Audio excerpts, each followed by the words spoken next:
Chicago White Sox baseball on Comcast Sportsnet, part of the NBC Sports Group. After finishing off a 7-game road trip with 2 straight wins, the Sox are now back on the south side for a 5-game homestand. They're hoping their winning ways continue as a 3-game set with these tough Kansas City Royals begins next on Comcast Sportsnet.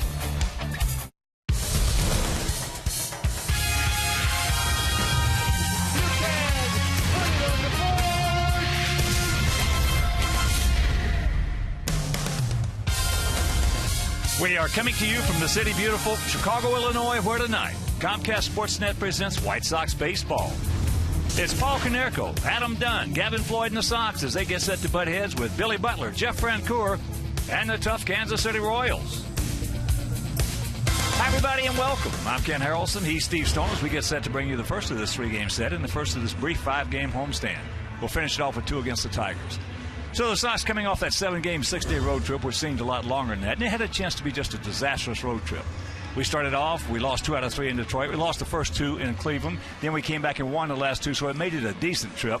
And we come in at 15-17, 3 games back of the Indians. And tonight, Gavin Floyd. Gavin Floyd's been throwing the ball well, but this has been a tough luck team for him. He's just 3-8 lifetime against Kansas City, and they've been tough on us. This is a team that doesn't play well at home. They're 4-13, but they do play well on the road. So we're catching a very cold Eric Hosmer. That's a good thing. He's hitting in the 180s, but he's one of their stars, and apparently he's starting to hit the ball hard. Hopefully Gavin will have his good stuff tonight. If he does, we can have a 3-game winning streak and start winning at home. You can't win a division without winning at home, and there's no time like the present to start. All right, sit back, relax, and strap it down. White Sox baseball coming your way.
night's evening.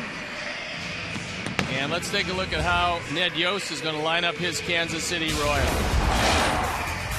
Jared Dyson, the speedster, leading off, and it's Gordon in the 2 spot, followed by Butler, Hosmer, Frank Coeur, Moustakas, Chris Getz, former White Sox, with Escobar, and Quintero catching and hitting 9th. The defense and how they'll line up behind Gavin Floyd.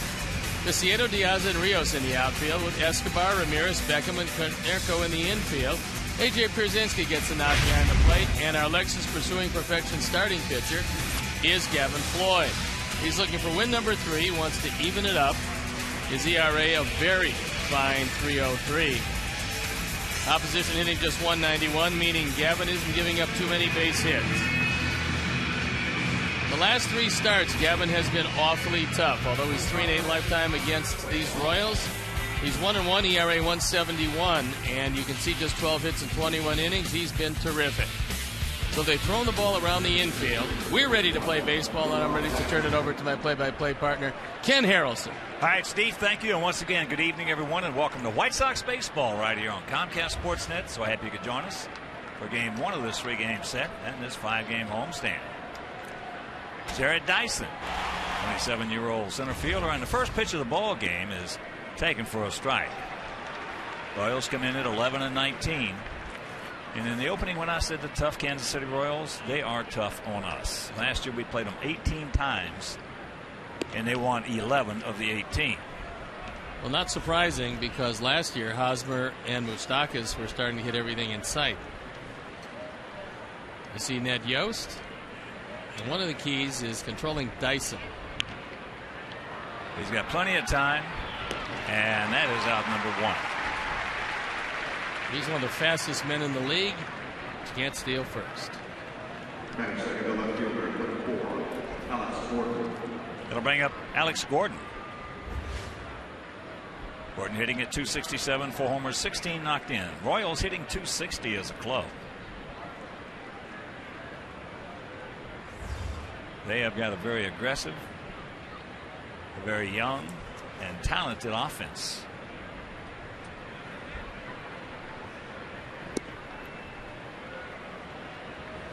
The problem has not been their bullpen, despite losing Soria.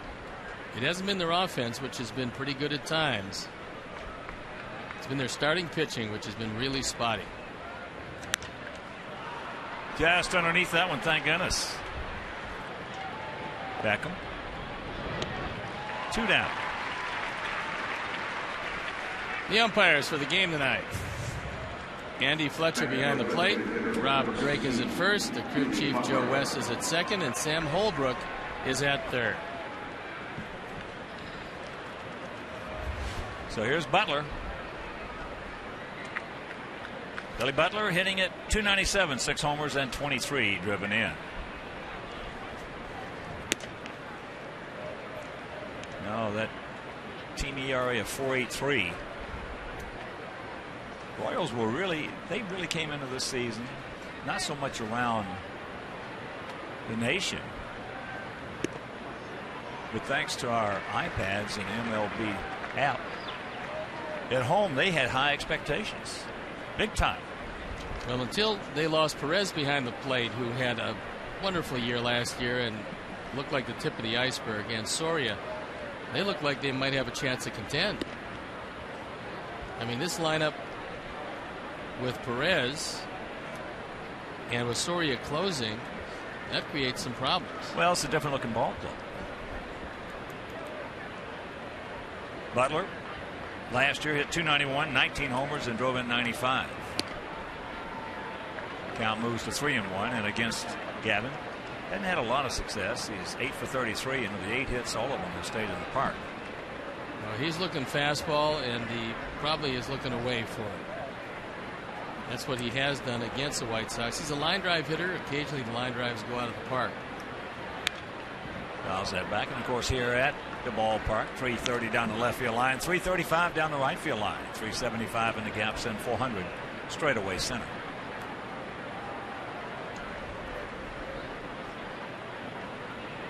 Robin looking over his ball club.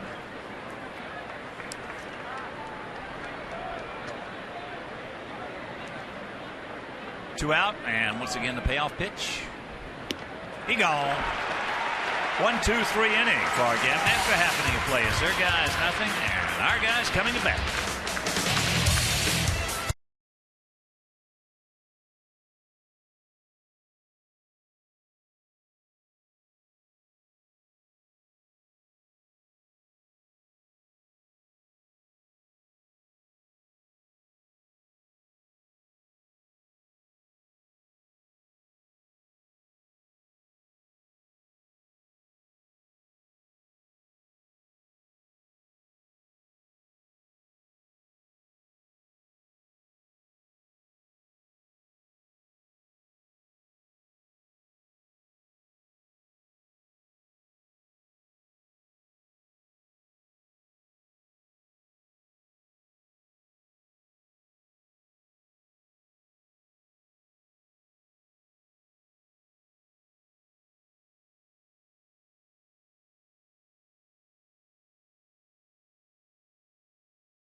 Our White Sox tonight.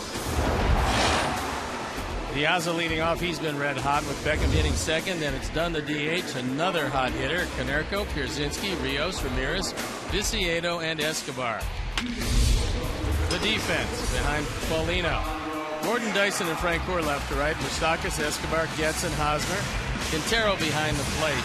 And we'll get to Paulino a little later on.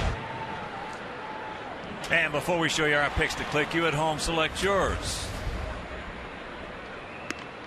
First pitch. Outside to Alejandro, hitting at 285, 3 homers. He's driven in 11. Paulino was great his first time out, but he has control issues. And so early, let him get himself in trouble, which he can do, even though he's got a terrific arm. Well, he's 28 years old, 6'3", 270 pounds. 2-1 to count. Beckham on deck.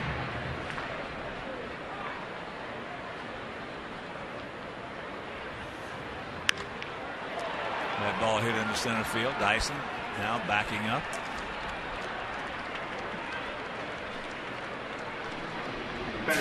Let's take a look at Felipe Paulino, who last time out against the Yankees, his first start of the year, he was absolutely brilliant. In 6 innings, gave up 4 hits, no runs. Walked 2, fanned 6, and did it under 100 pitches. Here's Gordon, hitting at 211, a couple of homers. He's driven in 8. Gordon 1 for 4 lifetime off Paulino. Paulino and his catcher, Humberto Quintero, both out of Pearl End, Texas. One of the things we're not going to be doing a lot of is running on their left and right fielder. Gordon and Frank Coeur can really throw in the corners. You will, however, run on Dyson. That ball hit deep into right center field, but Frank Coeur, one of the best in the game out there, and he is one of the most fun right fielders I have had the pleasure of watching in over 50 years in this game. He can throw it. He's very accurate. But this year, surprisingly, he's at a grand total of no home runs. Let's hope that continues. Well, last year he hit 20 of them. In a big home ballpark. Can't believe how deep he's playing. Last year he played what you call Roman second base. Well, he's probably seen some of the tape of Adam this year and realizing that Getz his way back. Well, if it goes over his head right there, you can put it on the board. It's pretty much gone, yes. 2-0. Yeah, that last year in the games against us, that was the shallowest I have ever seen in right field. Well, they had a terrific outfield because Melky Cabrera had maybe his best year, and he played center field for him. 1-2 the count. Plus he had 3 outfielders. First time it's ever happened in Major League history with 40 or more doubles. Yeah, that's pretty amazing. I mean, they got a tremendous amount of production. That was as strong an outfield maybe as was in baseball. It was. We talked about it. You're talking about the total package. Offense, defense, arms, good speed. Yeah, that was it.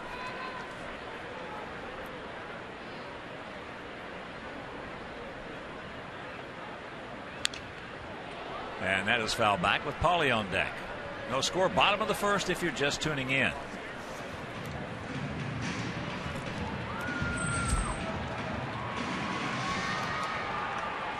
Adam trying to keep it alive to bring Konerko to the plate in the first inning.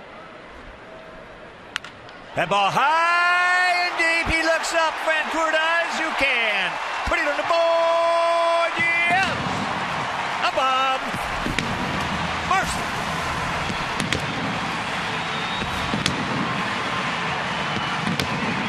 Well, the scouting report said that Adam couldn't get around on a 95er. They were wrong, because he took a fastball and he pounded it. Tied with Carlton Fisk for 68 all time. Ford home run replay. That fastball is right down the middle, and Adam now has 11. He's driven in 26.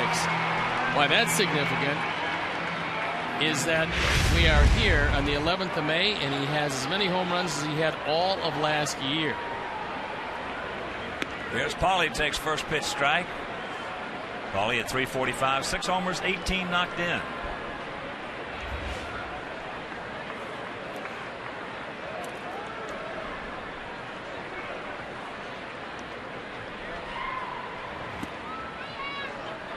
One and one to count, of course, with that home run by Adam. The Alex Snellius family will donate $100 to White Sox charities for every Sox homer hit throughout the course of the season. It is number 33, so $3,300 donated by Alex Snellius in loving memory of Ursula.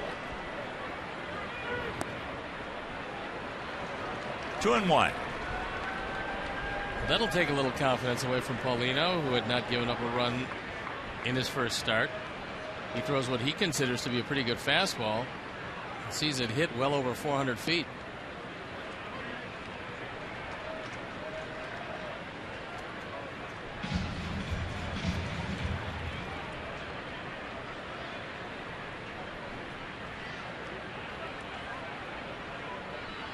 Two pitch. And that ball is going foul. And right now let's check out our Farmers Insurance picks to click tonight. Mangio, our director and crew, with Alexei. Steve's going with Alejandro. And Nicole Manning, Jeff Chanel, Amy Sheridan, Dan Mielke, Roman Farias, Justin Tuazan, and Rocco Fusco and I. We're going to go with Escobar. They do such a great job in our game operations department.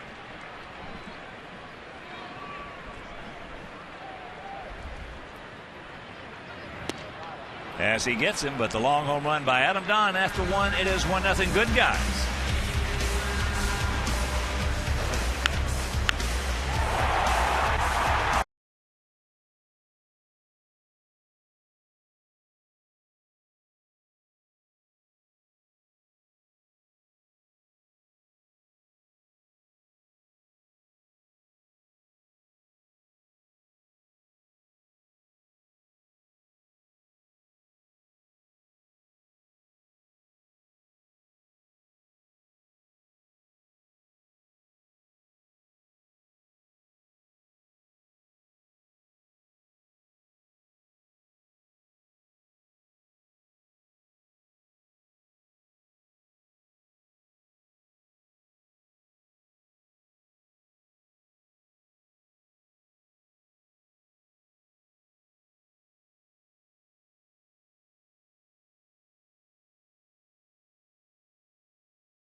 Miller time later in the game, brought to you by Miller Lite.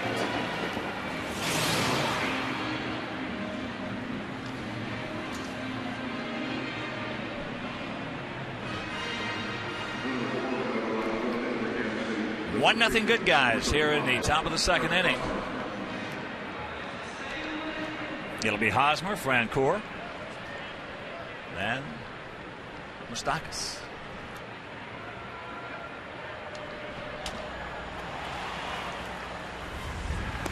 Curveball down and in. Hosmer just 22 years old, hitting at 181, 5 homers and 16 knocked in. Make no mistake about it, this youngster has a chance to be a monster. Change up, strike. Last year hit 293 in limited service with 19 homers and 78 driven in. Got one of the biggest hitting zones you will ever see. Curveball low. 2-1 the count. He is hitting the ball well. Unfortunately for him and the Royals, he's hitting it at people. He did line into a triple play this year. I talked to him about it. He said he lined it right to first base. Guy tagged the runner and then went to second and got the triple play. And there's the dreaded leadoff walk. So that'll bring up Francoeur, 28-year-old outfielder. Seems like he's been around a very long time and just 28. He's hitting at 252, no homers, 5 driven in. Came up as just a kid with the Atlanta Braves. Last year, Jeff hit 285 with 20 homers and drove in 87. He also had 22 stolen bases.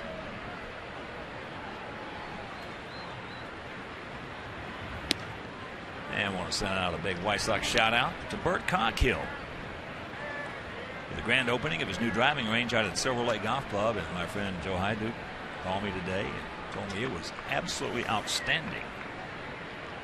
So congratulations, Bert. You're all watching in tonight, along with Frank Pater of all the shafts, some of the best shafts in all of golf.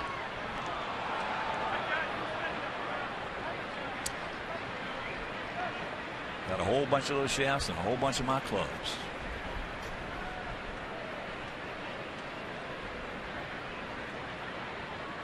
I used them for years. Oh yeah,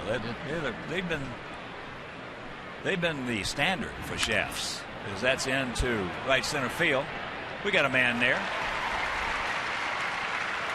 Yeah, they've been the standard for shafts actually since graphite came out.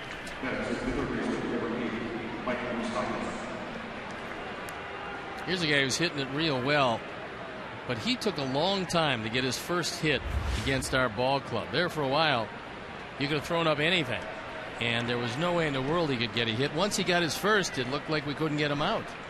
Was he like 0 for 22 or 23, something like that? Yeah, then he just kept hitting everything.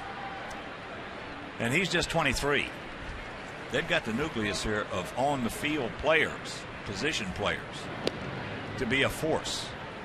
But they do not have starting pitching in this league to be a force. Now the pitching is going to come around. They've got some youngsters. Unfortunately for them, Mike Montgomery, the guy that was their #1 prospect for a while, just seems to be regressing somewhat.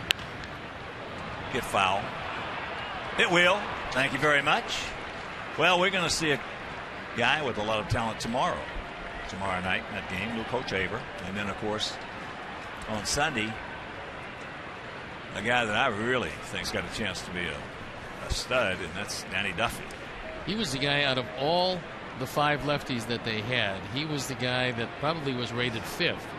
He has jumped to the top of the class, and now when you look at his stuff, it can be at times overwhelming. He's got a chance to be a real good one. And there is a line drive base hit.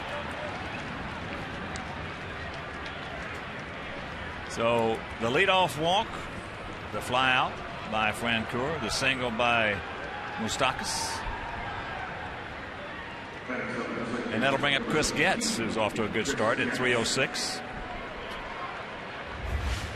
And he's had good success against Gavin. 9 at bats, 4 hits. Well, Chris has completely changed his stance. I know he doesn't have any home runs, but he is hitting the ball with much more authority. He's more a straight-up hitter than he's ever been at any time in his career. And it seems to have really paid dividends for him. Well, they have an excellent hitting coach. Kevin Seitzer. He is one of the better ones. And a good man, too. Better believe it.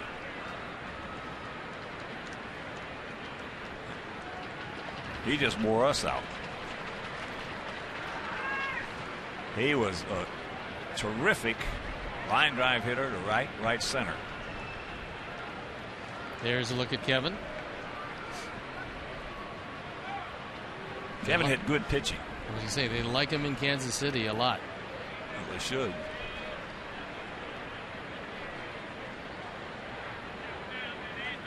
Last year you found a whole lot of people that love to hit their pitching staff, but you also found a lot of pitchers that didn't particularly care to throw to their hitters. Well, they just didn't quit. They were relentless offensively. Didn't make any difference if they were down 6 runs, 7 runs. They still felt like they were in the ball game.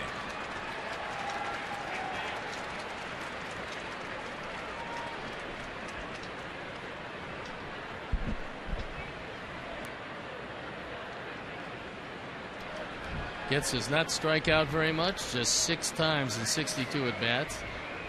Nice time for that hook in the dirt, however. 1-2. Decided to go with a slider, pushed him back off the plate.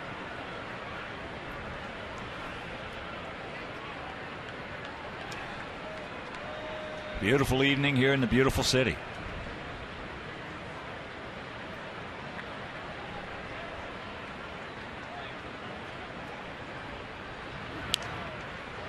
Another foul with 2 on, 1 out here in the top of the second.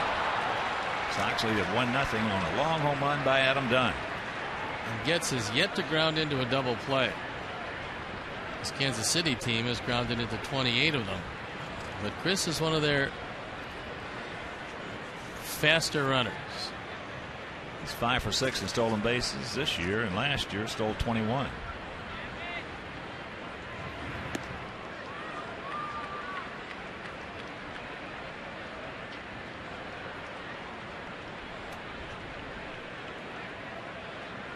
Alcides Escobar, the on-deck hitter. There's a look at a man who is swinging the bat maybe as well as he's ever swung it in his career, Adam Dunn. Wow, make a mistake now and he hurts it. Well, full count.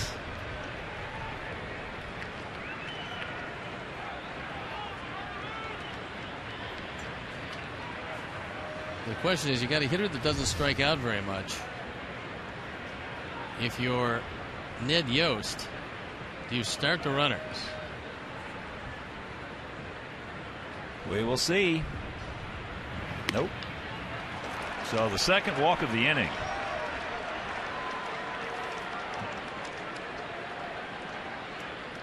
And Gavin in trouble.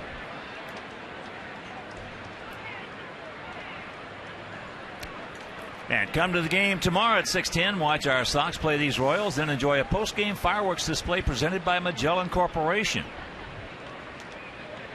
That's tomorrow. 6:10 start. Fireworks presented by Magellan Corporation.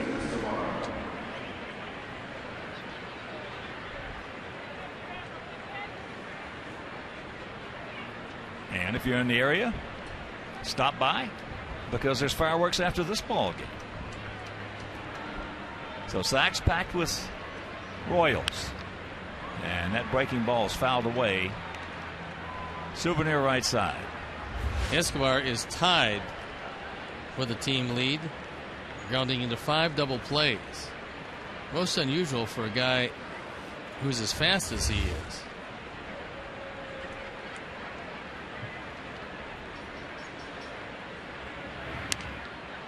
And this could be another one. Nope. Gavin he was in the line. Yeah, Gavin was a little deliberate. And I think had AJ thrown the baseball, he might have gotten the call at first base. This one tapped right back to Floyd, who takes his time. Now you see where Escobar is. He is well inside the line. If AJ throws it right away, he probably gets a double play.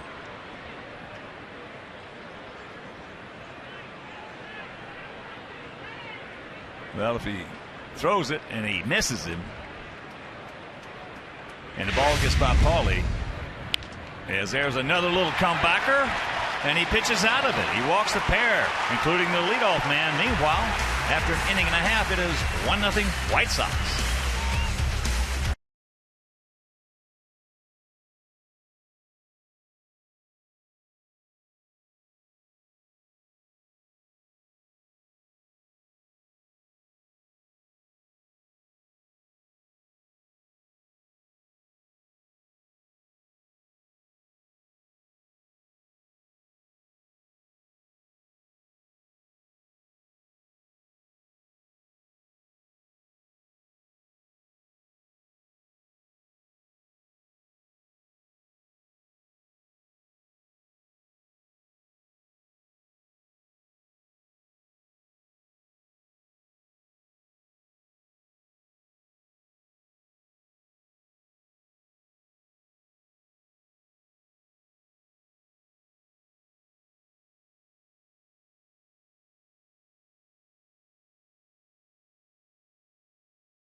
With bases loaded, only one out, is able to get out of it. Gets a force out at the plate, and then he gets a tapper right back to him and retires the catcher, Quintero. A nice job by Gavin Floyd against a team that's given him all kinds of problems. Here's AJ. Rios on deck. Ramirez in the hole. AJ hitting at .275, 5 homers and 21 driven in.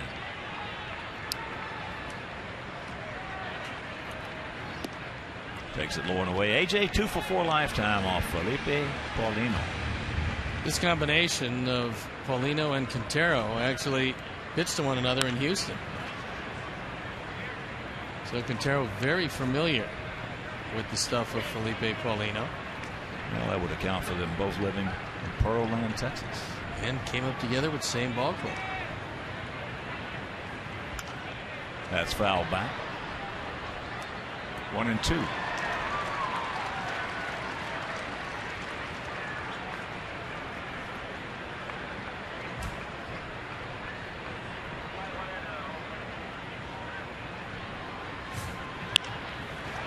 And that is hit softly into center field. 1 out. And certainly our heartfelt wishes and our condolences go out to the family and the friends of Mary Chanel,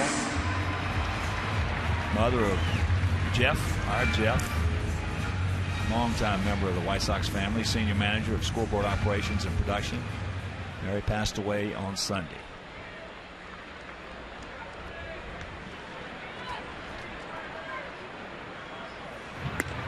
Fastball strike to Alex. Before the game taking batting practice, Alex, who was worn out right center field, was starting to pull a lot of pitches.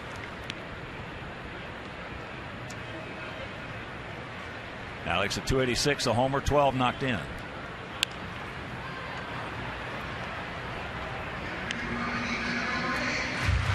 He's off to a great start this year, both with the glove, throwing the ball, and hitting the ball mostly to right center field. 2-2.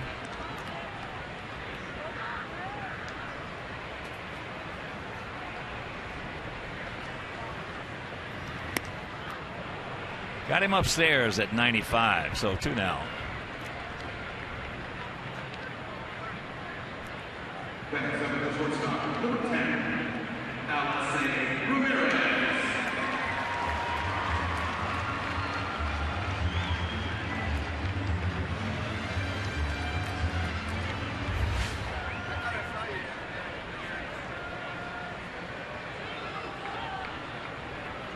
Here's Alexei. Takes first pitch strike.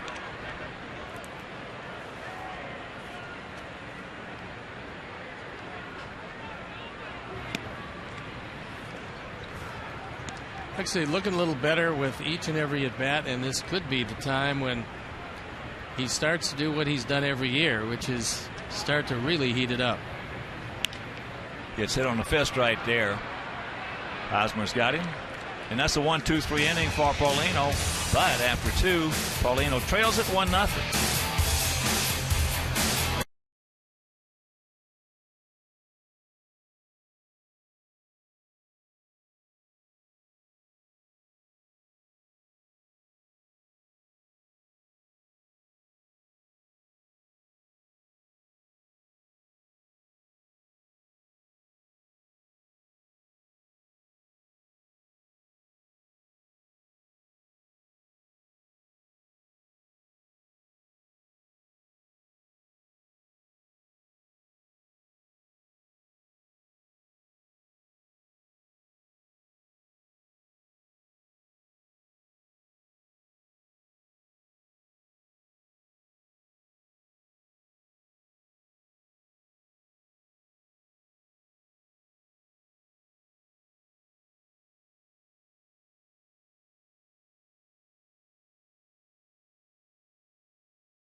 On Comcast Sportsnet. Tune in as Logan Paws and the Fire look to put the burn on Sporting KC at Toyota Park. That's Fire Sporting KC tomorrow night at 7, only on Comcast Sportsnet, fans' best friend.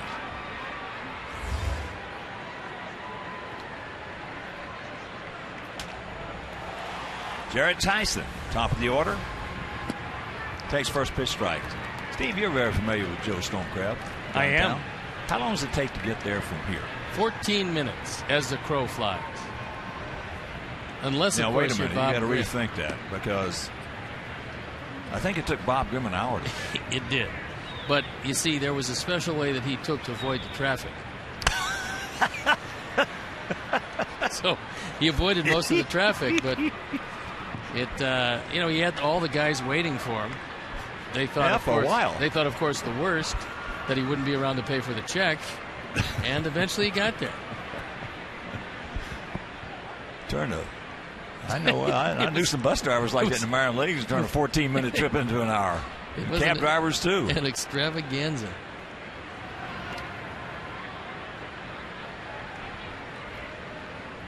Two and two the count. Dyson. Bounce back on an attempted bunt. He's been hitting the ball in the air too much for the likes of Kansas City. They'd like to see him hit the ball on the ground, take advantage of that great speed. And that's popped up into short center field. Diaza, 1 out. Now, Dyson wasn't supposed to play. They've got some pretty good left-hand hitters on this team, and Lorenzo Cain was going to be their everyday center fielder. But Cain got hurt. They had sent Dyson down. They brought him back. It opened the door for him, and now Dyson plays every day.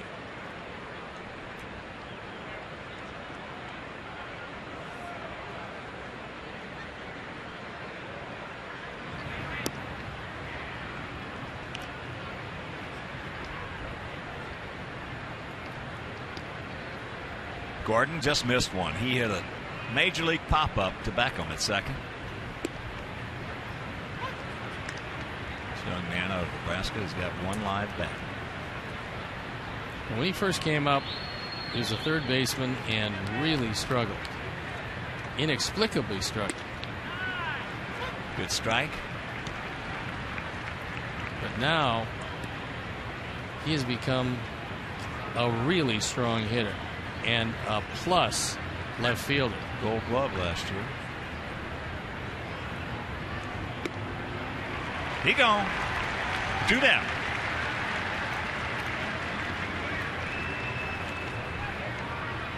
And Rex Hudler, Steve Visiak, 2 great guys, 2 terrific announcers. They're back together. They were the Angels for a long time, and now they're with Kansas City. Yeah, it's nice to see them back in the major leagues. Rex Hudler is a unique character and was from the day he put on a uniform till right there, sitting there now. He's one of my favorites. He is Mr. Energy. And yes, played with a great deal of enthusiasm, and he literally got every ounce of his ability out of himself every day. Butler, strikeout victim, his first trip, fouls it back.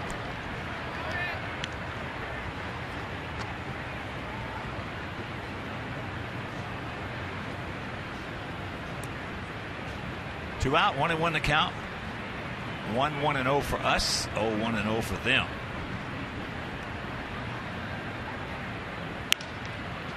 That ball hit into short right field. We got a man there. 1-2-3 inning for Gavin. That's 2 of those he has, and after 2.5 he leads it by 1.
Royals player to hit 30-plus home runs in a season.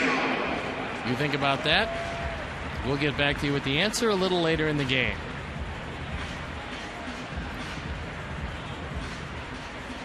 Tank will lead it off. Viciedo hitting at 204, 3 homers. He's driven in 5. Outfield playing him for the most part straight up. Gap out there in left center.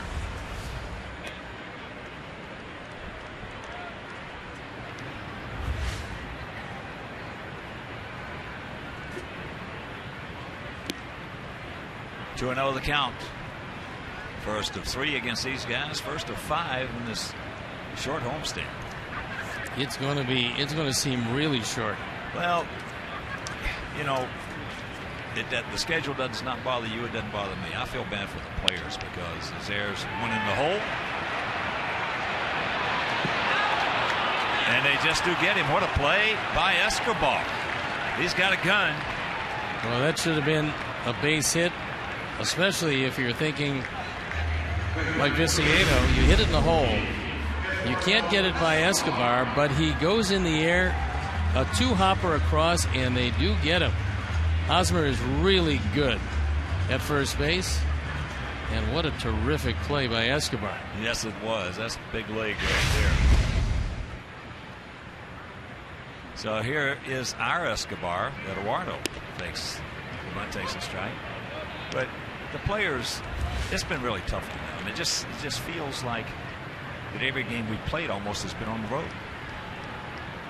Well, we knew in looking ahead at this schedule was goofy. Yeah, well, if we could stay afloat for the first 6-7 weeks of the season, just stay there, stay within shouting distance of first place, things would start to loosen up a bit. And that's exactly what happened. Detroit did not get off to the big jump.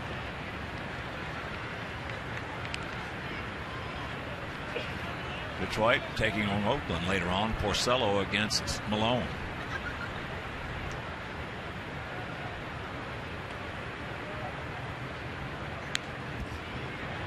And that's another foul ball. Count remains 0-2. Paulino's getting it up there, 96, 97 on occasion. He's consistently around 94, 95. And that's into left field. 2 down.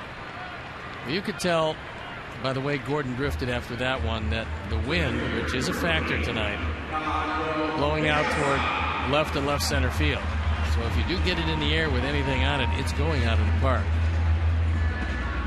But after this brief 5-game homestand, we finish it off with 2 of the Tigers. That'll be on Monday and Tuesday. Then we go to L.A. to take on the Anaheim, I should say, to take on the Angels in a 2-game set, and then come right back home to take on the Cubs for 3. And if you think this year's schedule is goofy, as Walter Mitty would say, you ain't seen nothing yet. Well, next year's comes out. And next year, Houston moves into the American League West. Diaz right back to the middle. Good speed aboard. It was 5 for 6 in stolen bases. Well, Diaz has had some just great at-bats lately. Our Nissan pitch tracks will show you that Paulino misses with the first one. The second one is a changeup. And Diaz is able to stay right with it. Take it right back up the middle. Paulino, who falls off the mound to the first base side, actually vacates the biggest spot in the middle of the infield. And on a ball that should have been handled by him, he's not in position to do it. Beckham takes that breaking ball low and away. Yeah, next year's is going to be wacky. Well, we don't make 2 trips. I don't believe we're going to make 2 trips to the West Coast cities like we have in previous years. Like this year, we make 2 to Anaheim.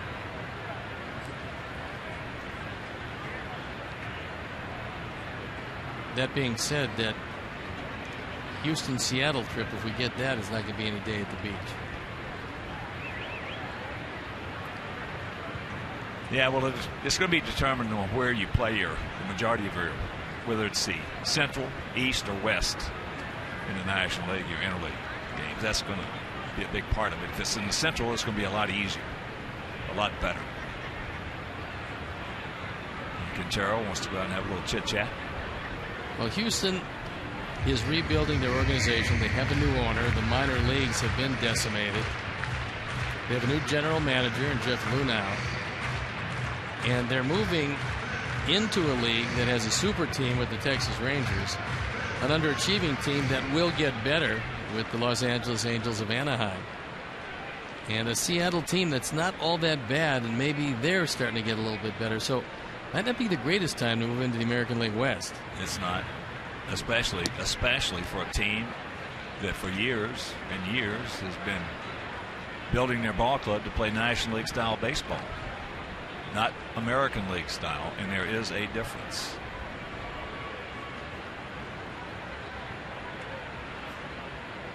Two out, the 2-0 pitch. Little get me over breaking ball right there, and count 2-1. Paulino got lucky because that one was up in his zone. It was a slider.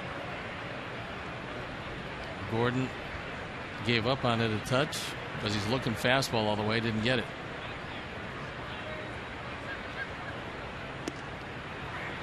That one at 95, and the count evens at 2. So 2 balls, 2 strikes, 2 out here in the bottom of the 3rd. And as we speak, bottom of the 5th at Fenway, Boston leading Cleveland 4-1.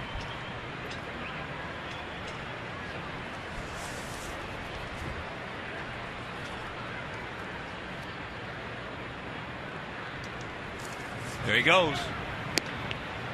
Quintero with a throw. No.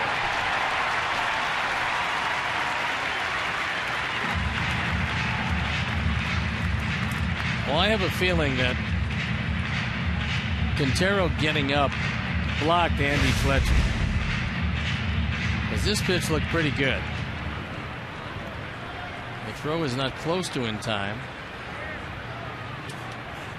Take a look at his pitch. And the payoff. There's a ground ball base hit. Here comes a stolen base to make it hurt. And it is 2-0 Sox. Attaboy Gordon. Attaboy Alejandro. Gordon reached out on a breaking ball. Didn't try to do too much with it. Took it right back up the middle. Drives in run number 9. Gives the Sox a 2-0 lead. This is some pretty good hitting, because this ball is just off the outside part of the plate. You don't expect this kind of coverage. Gordon covered the plate well, got it by a tough guy to get it by, and Escobar. And the run scores. And here's Adam.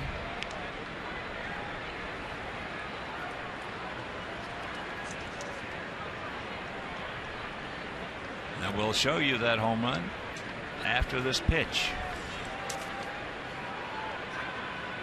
I love the stolen base. Well, the old adage of speed never slumps certainly has held true with Diaz. He's been a terrific leadoff man. He's stolen big bases. And he's been a big force.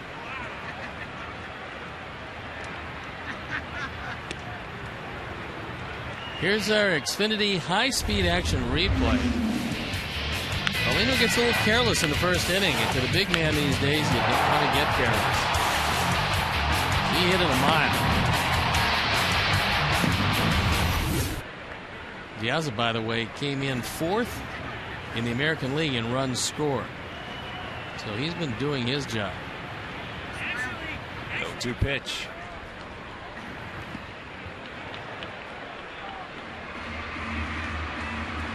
We got a few offensive players in the league lead. Adam Dunn second behind Josh Hamilton, who's just having an all-world year. He's hitting close to 400, leading the league just about in everything. And Adam tied for second with Granderson. That ball's hurt. Stay fair. It will. It's going to be a ground rule double, so that's going to hurt because Beckham would have scored, but we got Paulie coming up. Meanwhile, Adam 2 for 2.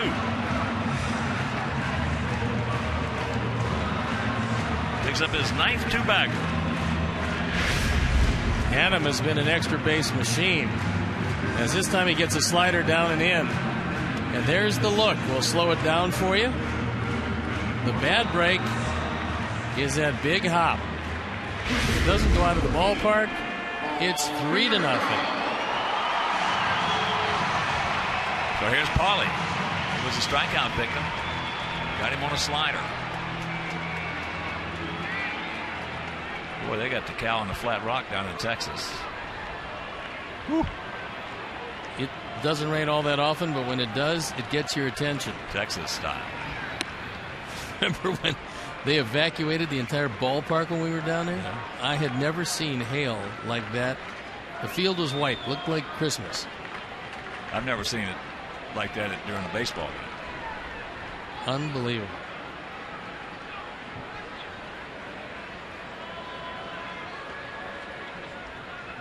AJ on deck. Let's see what they want to do.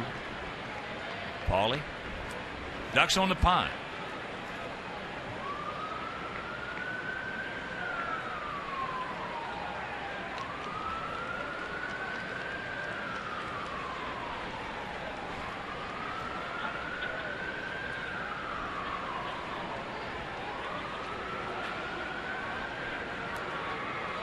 Now Quintero wants to go out and talk with Paulino, who's having some problems. And a reminder, stay connected to your Sox all season long. Like us on Facebook, follow us on Twitter, pin us on Pinterest, and reblog our unique Tumblr content. Visit WhiteSox.com/connect.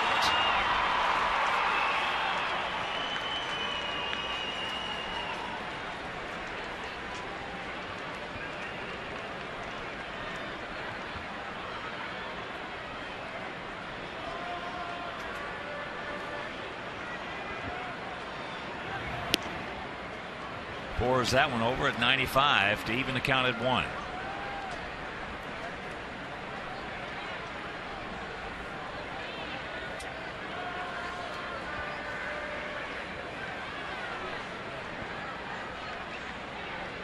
Big pitch right here. Nice block by Quintero. 2-1 to count.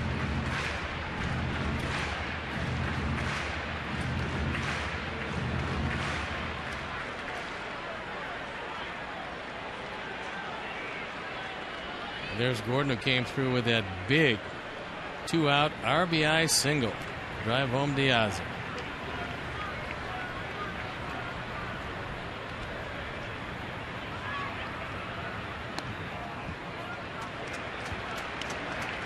And it's 3-1. Well, when Gordon is hitting second, that is our strongest lineup because it will tell you that he's swinging the bat pretty good. Now, if he's swinging the bat pretty good, that means we're in pretty good shape because of Diaza, because of Dunn, Canerico, AJ, Rios, and Alexei now is going to get hot if he follows his track record. And there's a little duck snort. No, Gordon makes the catch. A beautiful play, saving 2 runs by Alex Gordon. Mercy.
Tacos from Taco Bell.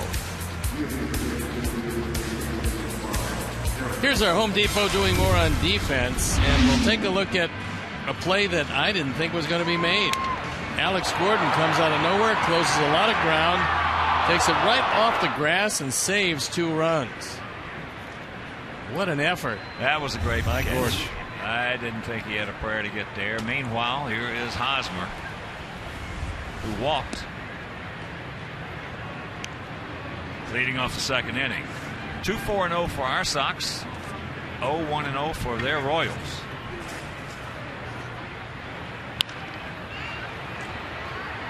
That's can of corn.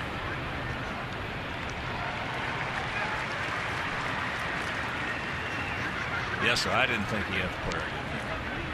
Now, on a 4-run lead would look awfully comfortable the way Gordon's throwing the baseball. But it was not to be. And that's why, and that's how you win a Gold Glove. Plays like that. Here's Francoeur.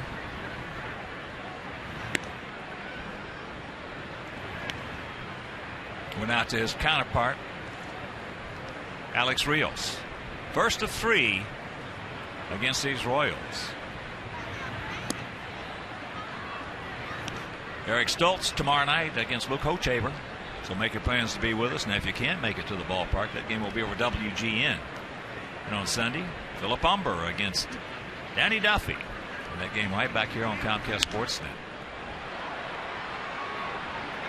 And for those of you who read about the MRI on the elbow of Chris Sale, it came back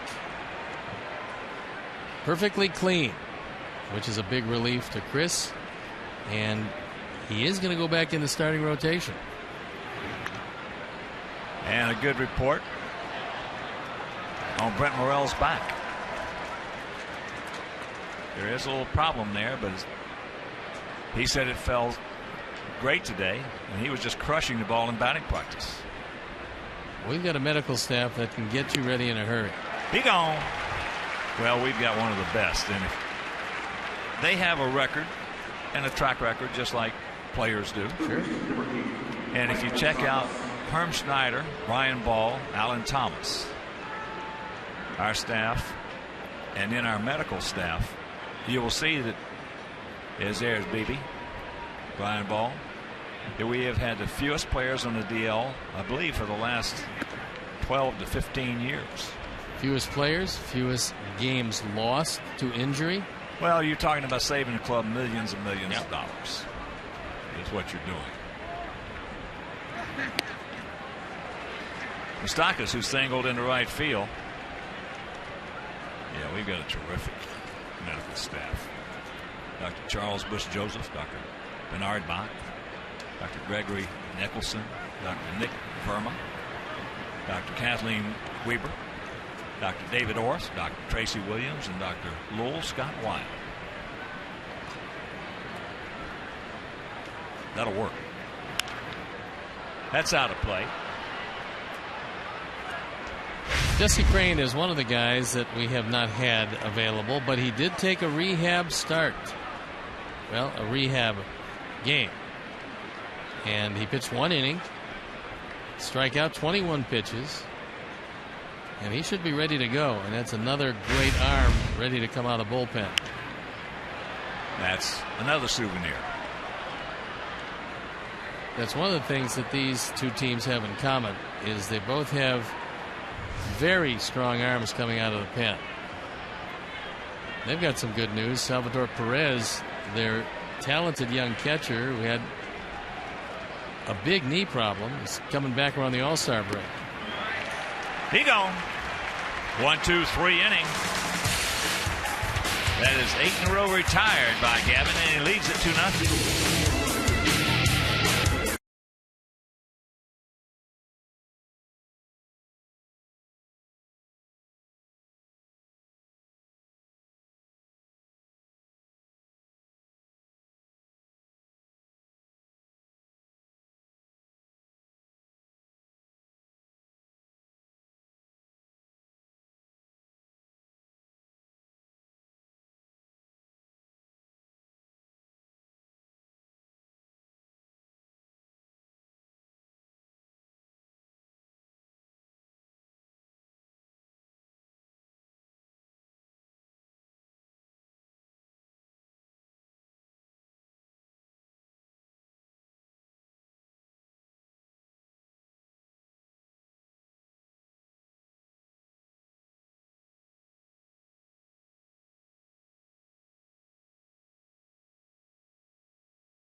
Player to hit 30-plus home runs in a season.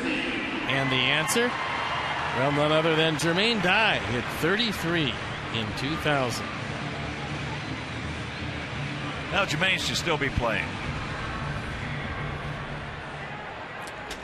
I was kind of surprised because there were some teams that wanted him in the year after he decided to not play. Yeah, Jermaine could still be played very, very easily. He was a terrific teammate, a terrific guy to be around, and was a terrific player. I know one of the guys that wanted him was Buck Showalter, because he was trying to build his ball club in Baltimore at the time and knew that Jermaine had some play left, and he felt he was ideal for his ballpark. Oh, there's no doubt about it. The ball hit hard in the right field. Francoeur, he is good, real good, and that's a hang with him for AJ. Yeah, Jermaine in that ballpark would hit a minimum of, I would say, minimum of 10 home runs to right and right center. And you also, if you pull the ball, you got a very short left field fence. And that would make it even a better hitter. Yeah.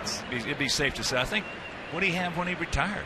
Even though he had that bad second half when he was all banged up with a hand, still had, I believe, 28 home runs.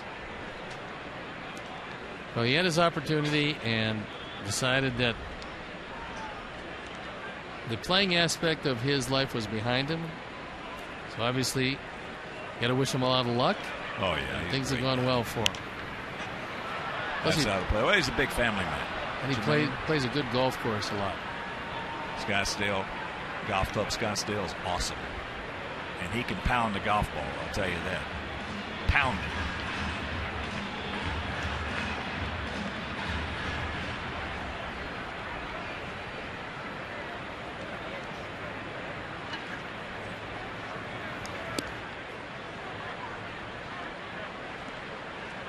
Two and one.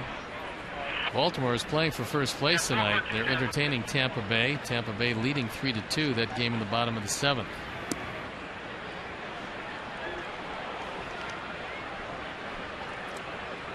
Two and two.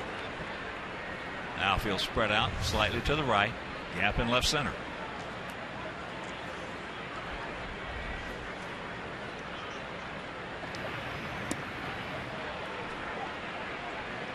Two down.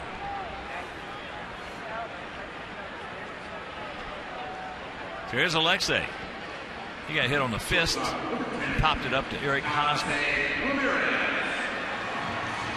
Yeah, the scouting report obviously says that Alexei will bunt on occasion because Moustakas is in at the cut of the grass, actually in front of the third base bag.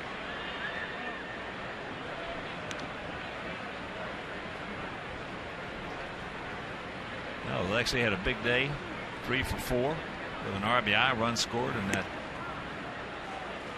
finale against the Indians Wednesday.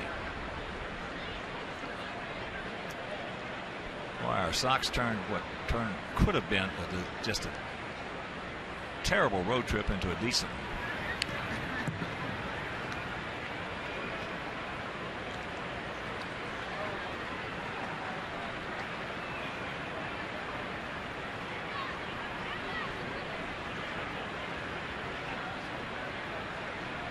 Francoeur now in very shallow. Big gap out there in right center.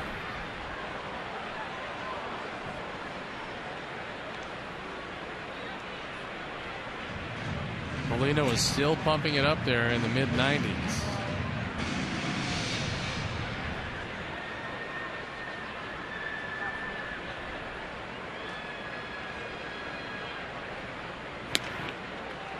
Got him. 1, 2, 3 innings. He now has 4 strikeouts, and we will go to the 5th.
Ticket deal of the week will enjoy a variety of price options for specific games and seating locations. The best tickets in the best locations directly from our White Sox. So buy early. Buy early and save with the White Sox dynamically priced tickets. See whitesox.com/pricing. Chris Getz takes strike one. Mike Squires in your screen right there. Former Sox, now scouting for Cincinnati. And Mike, one of the fine scouts in baseball. Mike Squires has been with Walt Jocketty for quite some time. Walt went to Cincinnati. He eventually took Mike over with him. Walt did a great job in St. Louis. In fact, he's done a great job wherever he's gone. Yeah. And now putting together a pretty decent Cincinnati team who still, before it's over, might make that run at St. Louis. Lays off the breaking ball. And the count 2-2. Walt's a good baseball man. And a terrific guy.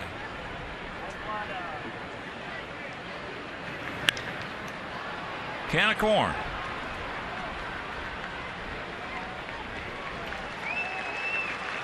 So Chris, who walked back in the second, now 0 for 1. And that'll bring up Alcides Escobar. Here with the bases loaded, one out, did a little comebacker to Gavin, who got the force at home.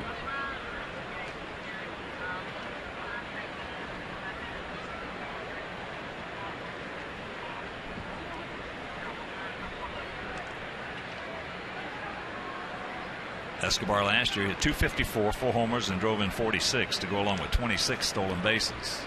But played a very solid shortstop for this team. He's a talented young man. Very talented.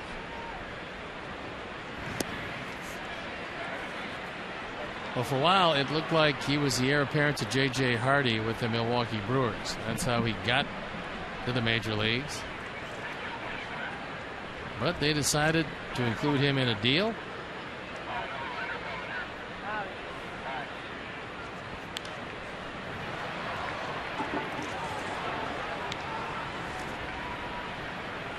The Brewers got what they wanted. They got Zach Greinke as the major player in that deal.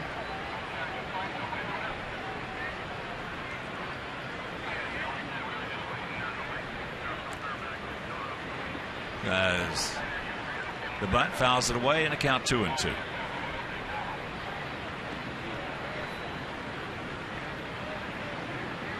Kansas City got not only Escobar, but they got the guy who they thought was going to be their starting center fielder until he got hurt, and that was Lorenzo Cain.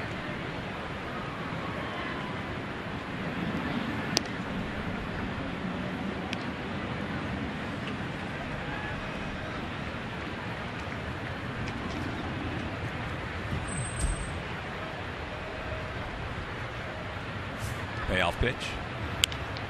Off the end of the bat.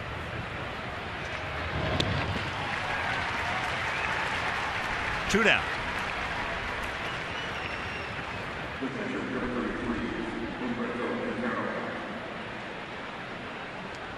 That'll bring up the catcher, Humberto Quintero.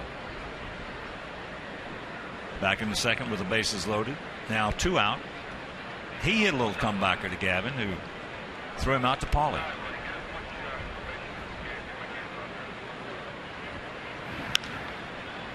And this is going to be a quick 1-2-3 frame. He has now retired 11 in a row. We're halfway home, leading 2-0.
Bosats, a Carmine.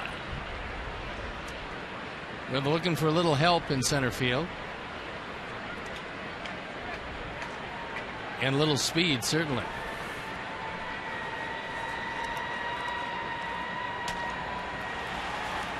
Here's Tank. He'll lead it off here in the bottom of the fifth. Sox lead it 2-0.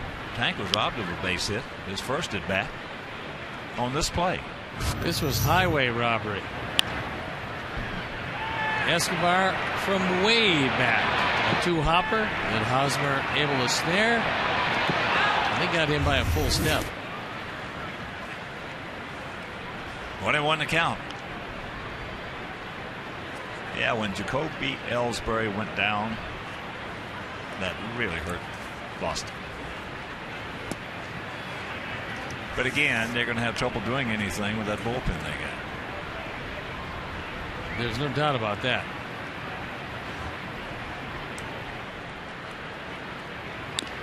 Fouls that one away.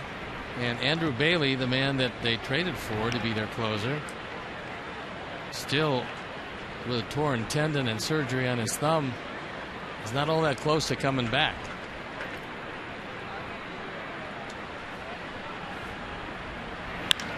There's a base hit. That boy Tank. A good way to start the fifth.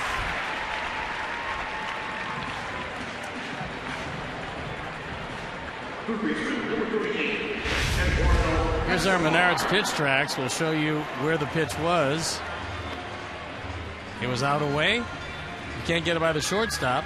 Always a smart hitter. You just hit it by the second baseman. Chris Gibbs has a little less range than Escobar. So here's Diaza. He's 1 for 2, a single, a stolen base, and that stolen base resulted in a run because with 2 out. Check that Escobar. He went out to left. See what you got. Moustakas in on the grass. And the count 0-2.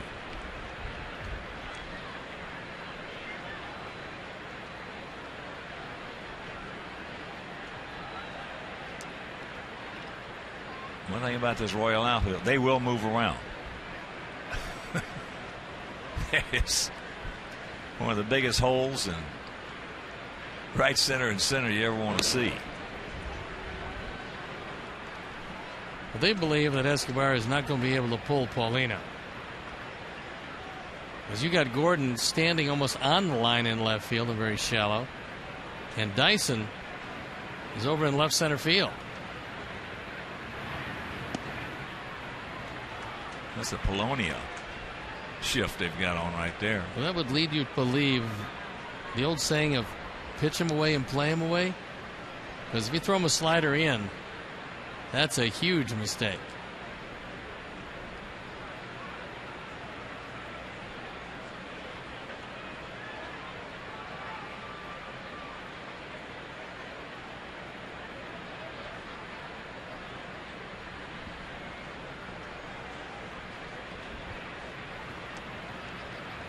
Come on, Eduardo.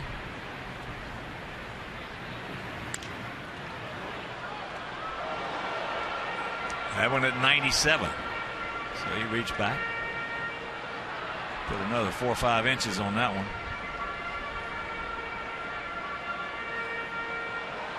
There's never anything wrong with Paulino's arm.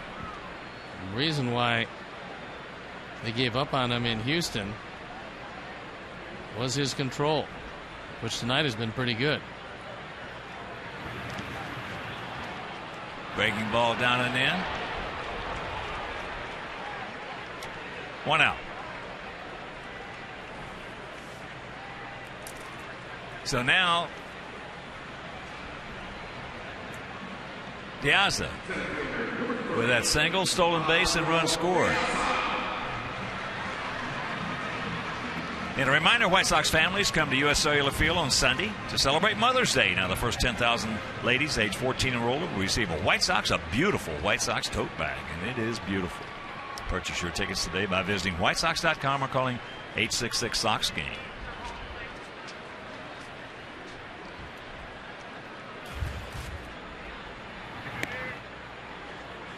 Goes through that one at 95. 2 runs, 5 hits, no errors for our guys. No runs, 1 hit. No errors for their guys.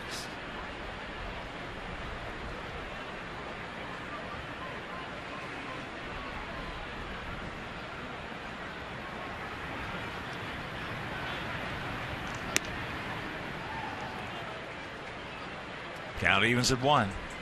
Boston now leading Cleveland 7-1. Bottom of the 5th. At Fenway.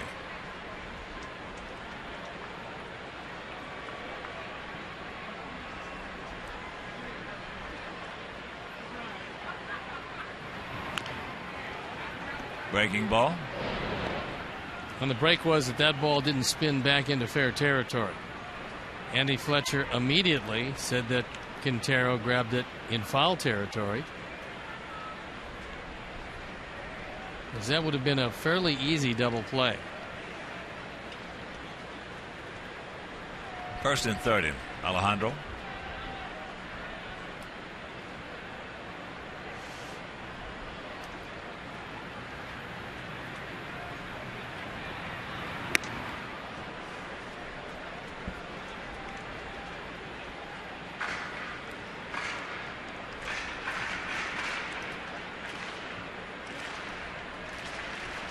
Piazza has been hot, and when he does get on, he's a force on the base paths. Tank with just a short lead.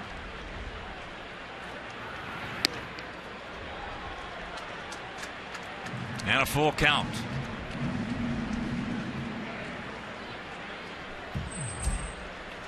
Gordon Beckham, who had an RBI single in the 3rd inning, waiting to see the resolution of the Diaza at bat.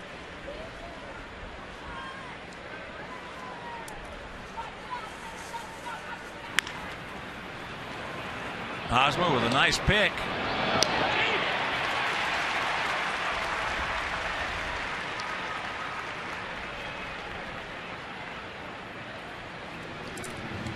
So 2 down. Here comes Beckham.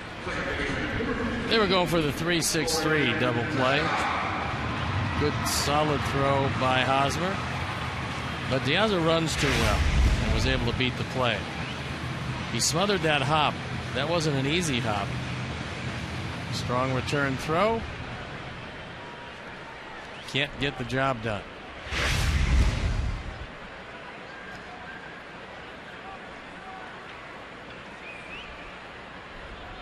Gordon 1 for 2. That RBI single coming with 2 out. Pitch out, nothing on, and here is that. Back in the 3rd inning. Well, first a stolen base, which set up the RBI possibility, and then a slider out of the way, taken right back up the middle. On 3-2. Good bit of hitting by Gordon Beckham.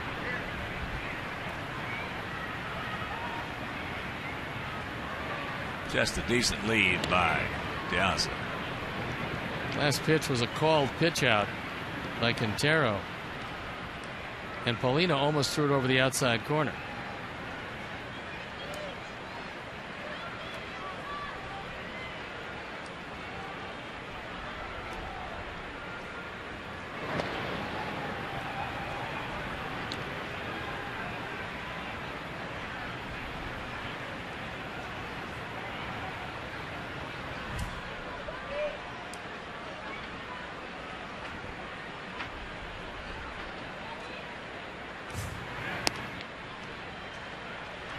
Two-0 with Adam Dunn on deck.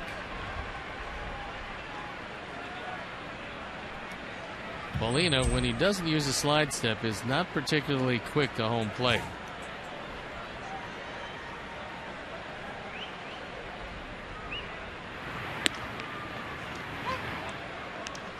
And there's a strike. Bottom of the 7th in the Bronx. Yankees leading Seattle 4-2. That's the king, Felix Hernandez, for the Mariners. Bottom of the 7th in Baltimore, still 3-2 Tampa Bay.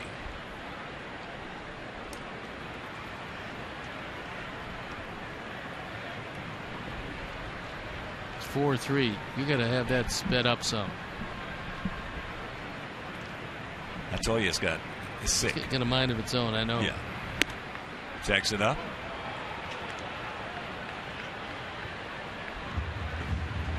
Two and two.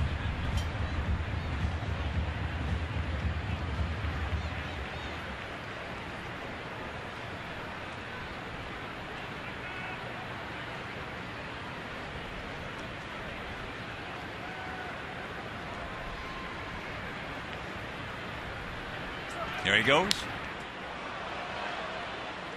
They were going to have a tough time throwing him out. Pitches foul back, so the count hangs at 2-2.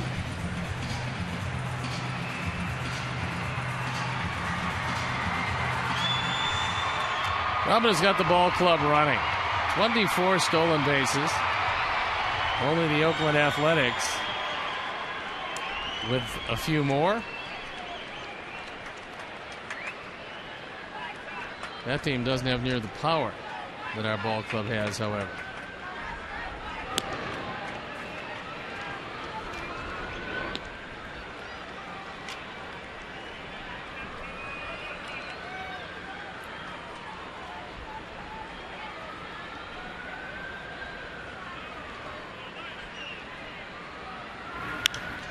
And that's out of play right side. Jared Dyson is probably in the last He's moved few minutes. Moved more than any center fielder I've seen all year. Maybe all of last year, too. Has moved, let me see, probably 45, 50 yards.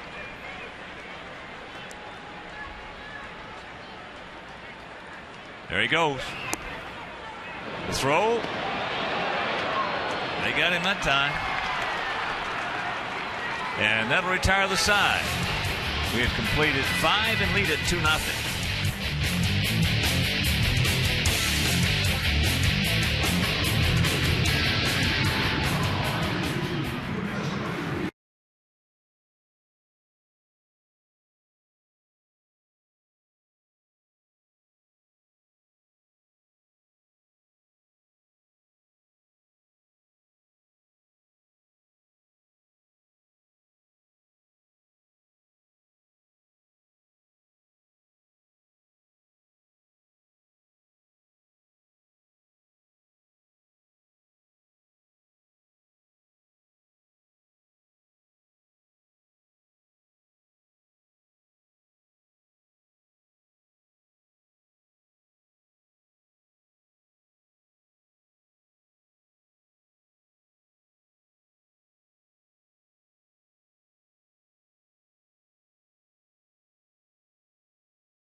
By Quintero.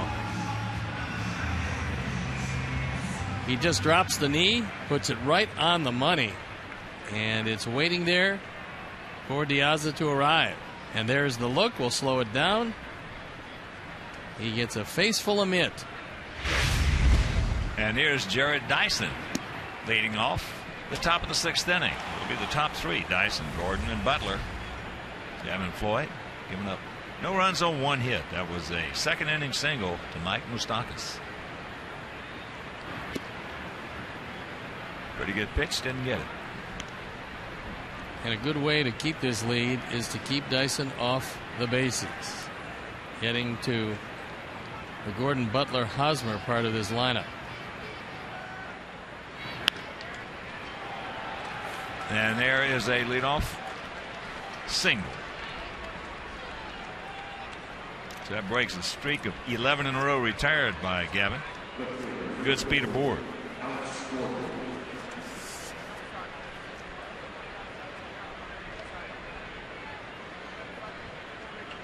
So here's Gordon.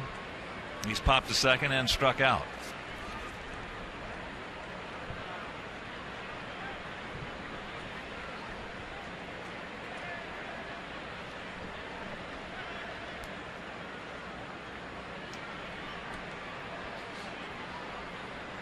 Pretty good lead.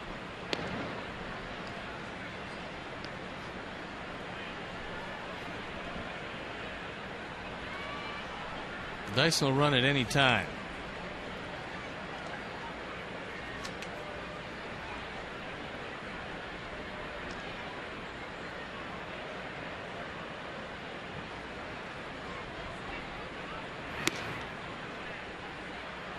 Fastball up high, 1-0. Doug Sisson, coach at first base. Eddie Rodriguez over at third.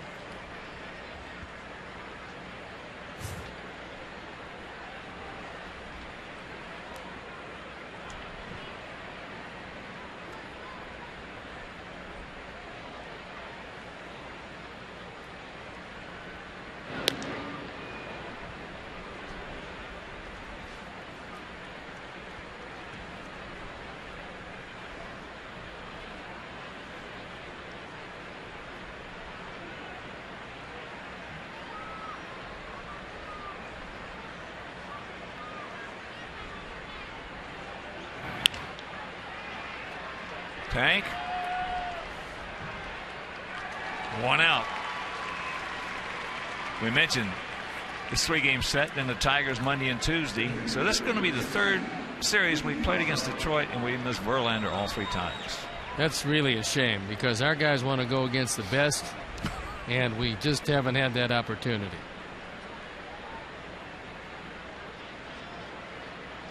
Maybe we'll miss him again the next time.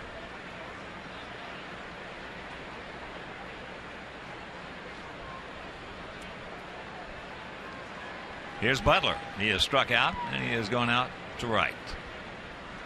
Pretty good lead by Dyson.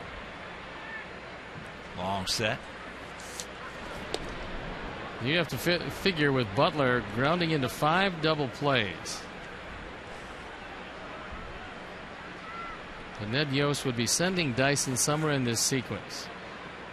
Butler does a lot of things well, but running is not one of them.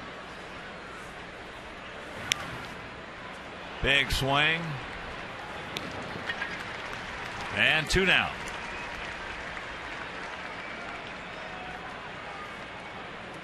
So with Dyson at second, 2 out, that'll bring up to first baseman Eric Hosmer. Hosmer has walked and he has gone out softly to center field.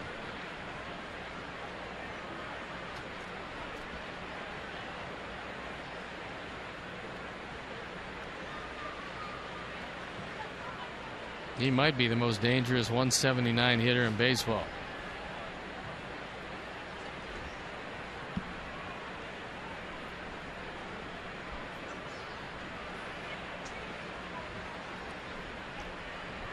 Beckham back on the grass. And that pitch misses, ball 1. Well, he's got we talked about a huge hitting zone. I still can't get over that at bat he had against Will Oman last year. He had fouled off a couple of breaking balls, a couple of sliders over a foot outside. Got long arms. Normally very good hand-eye coordination. Probably can't figure out why he came stumbling out of the gate this year. Takes the strike.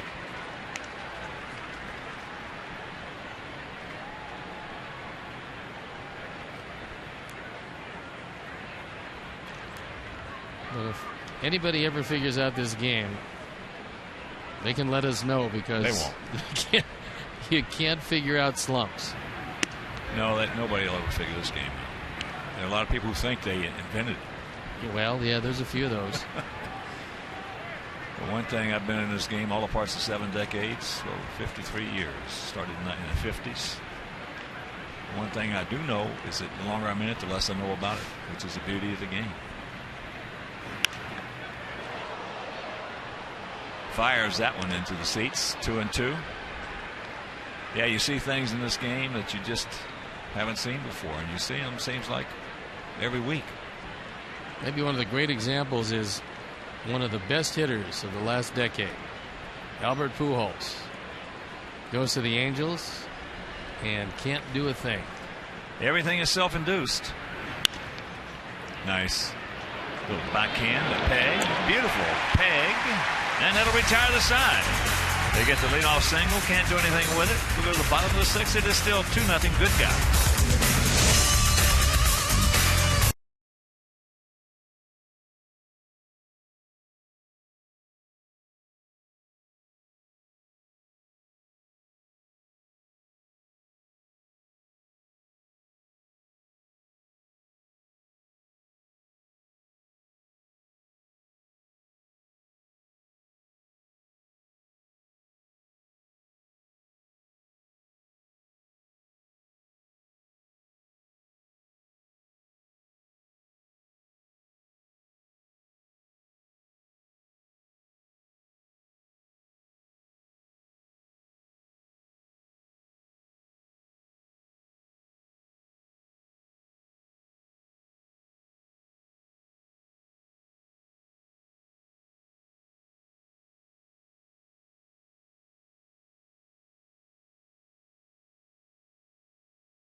Field.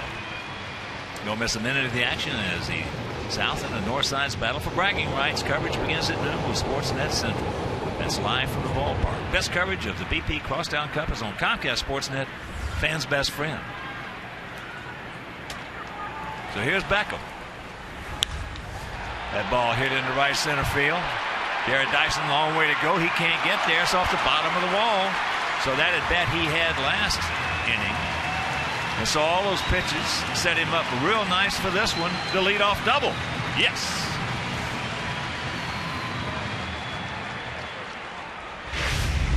Talking about Gordon Beckham before the game, when he starts driving the ball to right center field, that's when he's going to start consistently hitting the baseball like he can. And he hit that one very hard. Now the big man is going to have to find a way to get him over. And normally he is a dead pull hitter. He is 2 for 2 tonight.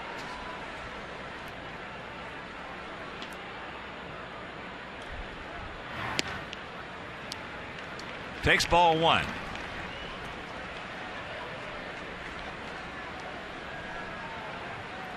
They have the shift on. Gets out there in short right field.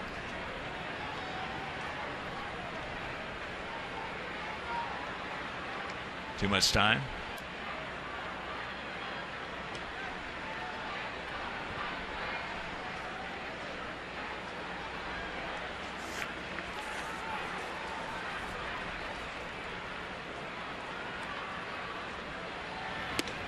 Takes it up in the count 2-0.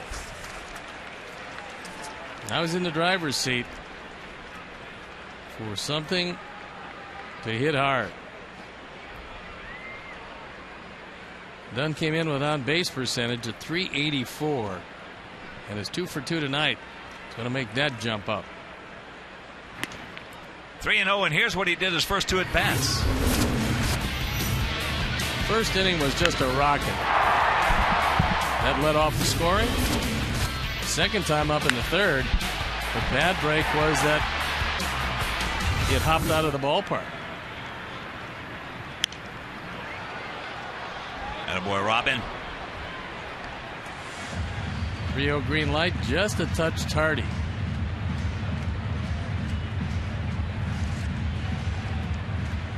You have Jeff Manto talking with AJ. I like it. Giving him a thought process to go up there.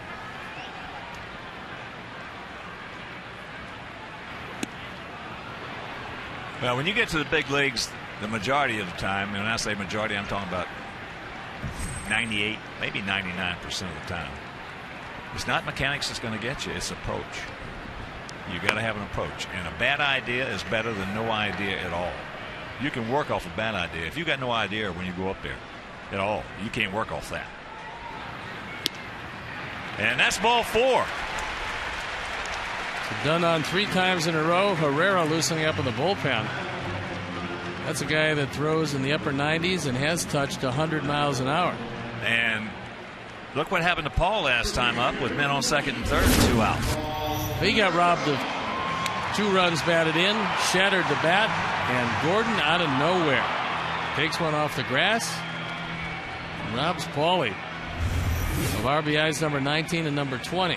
From where he was playing, neither one of us thought he had a chance to make that catch. He closed a lot of ground, and for a guy who came up a third baseman, he's turned into some left fielder.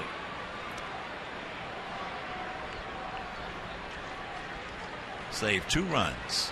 Outfield. Dyson straight up. Bit of a gap out there in left center. Adam Dunn has an on-base percentage now of .397.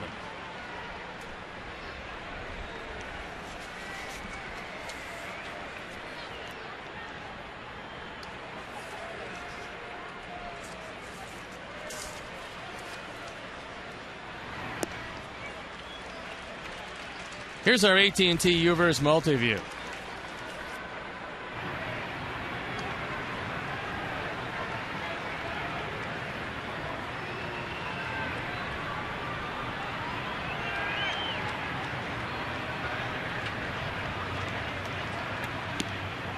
Count evens at 1.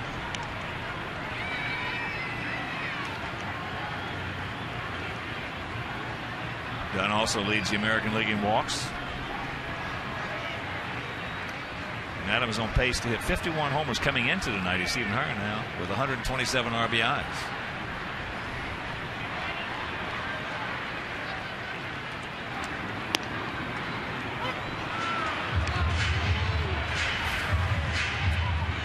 I think Paulie just might have guessed wrong this time. Looking for something on the inner portion. Our Menard's pitch tracks says that ball has a good piece of the plate. Now he's got to cinch it up and hunker down. Paulie in his career has hit 41 home runs and has 135 RBIs lifetime against Kansas City. 135 ribbies are the second most among active players. Jim Thome has the most at 139.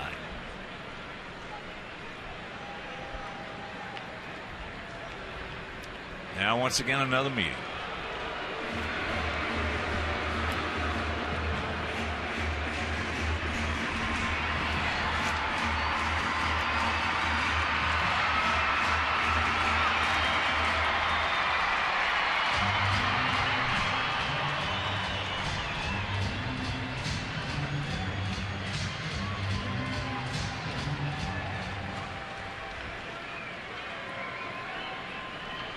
Two on, nobody out. Leadoff double by Beckham. The walk to Dunn.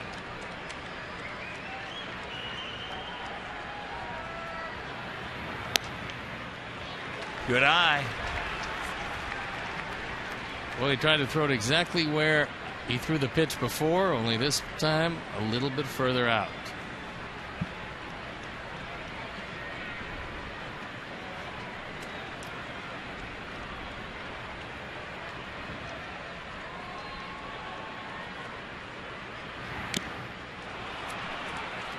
And he got him. So a big out. And a reminder, you can organize a group outing of 20 or more guests during the season. Purchase a block of tickets or enhance your outing by upgrading to a pregame patio party, diamond suite, or one of our other great party areas. It is the domain of the Bertucci boys. Bobby, Bruno, Anthony. Got to put gigs in there. So call 312-674-1000 to visit whitesox.com. They'll take care of it.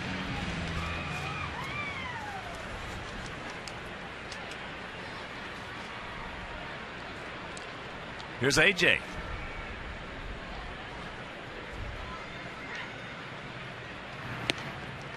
Takes fastball strike.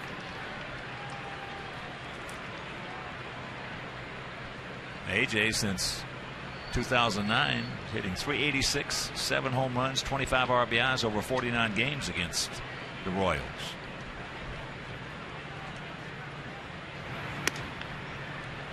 Little high and wide, and the count 1-1. With runners in scoring position this year, AJ having one of the best years of his career.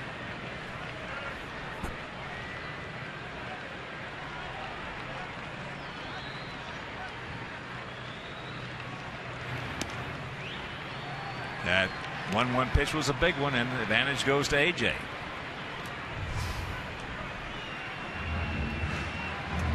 Pitch number 107 coming with Herrera still throwing in the pen.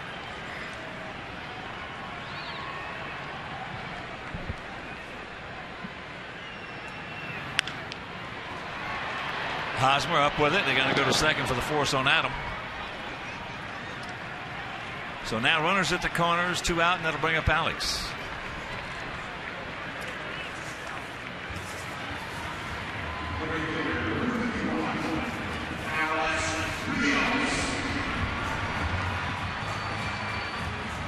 Come on, Alex.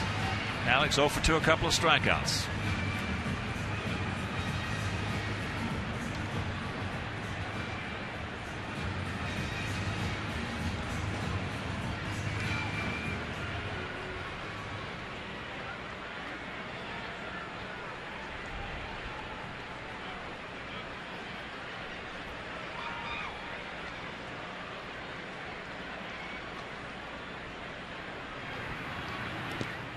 Blocked nicely by Quintero. Paulino does not have a wild pitch. This is only his second start, and that looked like it was going to be number 1. But for Quintero, who made a terrific stop.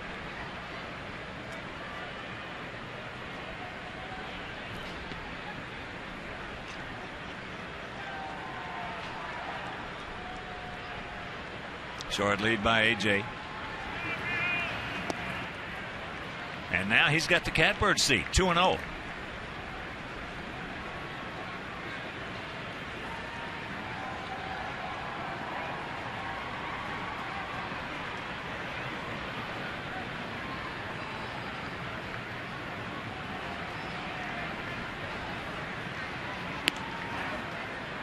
Three and nothing.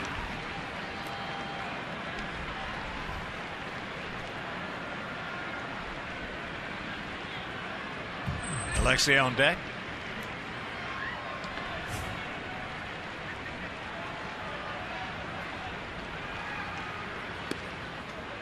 Wow.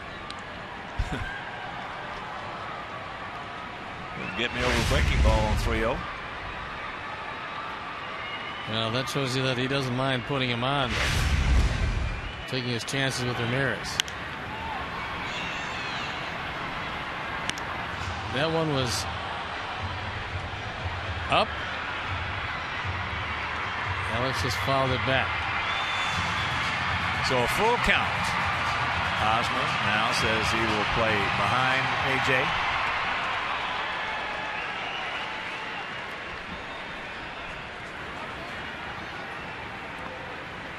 Ball 4 base hit right here. That ball hit hard. Stretch. Dyson back. It's off the fence. Beckham scores. Here comes AJ. Alex into third. And the Sox lead at 4-0. Yes. Attaboy, Alex.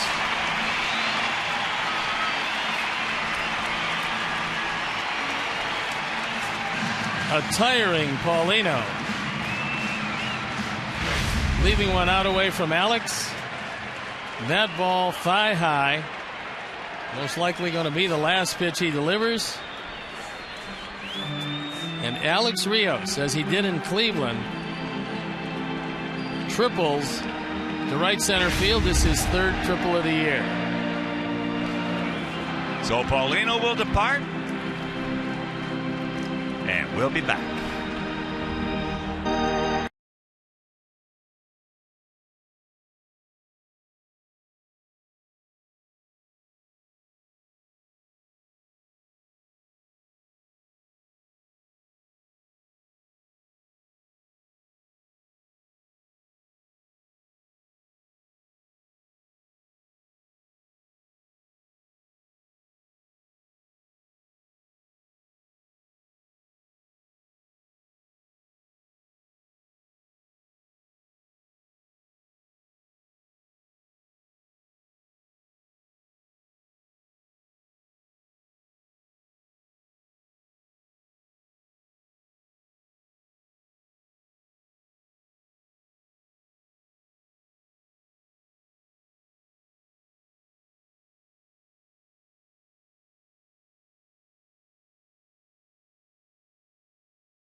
Is Kelvin Herrera. He is one hard-throwing youngster. On for the 15th time, the ERA 3.31. 15 strikeouts, just 3 walks in 16 and a third innings. Just 22 years old, 5'10", 200 pounds, out of Tenares in the Dominican Republic. And here's Alexei. Alexei 0 for 2. He has popped to first and struck out. Chopper, 3 hopper, and that'll do it. But the big clutch, 2 out, 2-run triple by Alex Rios. We'll go to the 7th, leading 4-0.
With the division rival Royals, coverage begins at 12:30 with White Sox pregame live. White Sox Royals Sunday afternoon at 12:30 on Comcast Sportsnet, fans' best friend.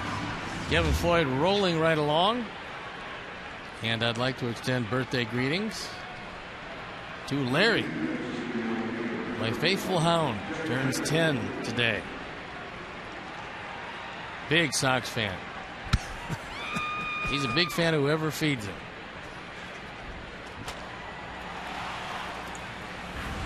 First pitch, misses. AJ wanted it.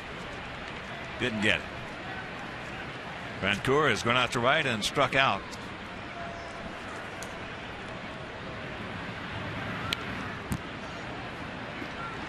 Got a good pitch to hit. Couldn't do anything with it. So the count evens at 1. 4 runs, 7 hits, no errors for our guys. No runs, 2 hits, no errors for their guys. The first meeting of the year between these two clubs last season. We played them 18 times and they won 11 of the 18. Frank Gordon normally is swinging at just about everything. He walks begrudgingly just 9 times in 114 at bats. And Baltimore came back, scoring 2 in the 7th to beat Tampa Bay 4-3.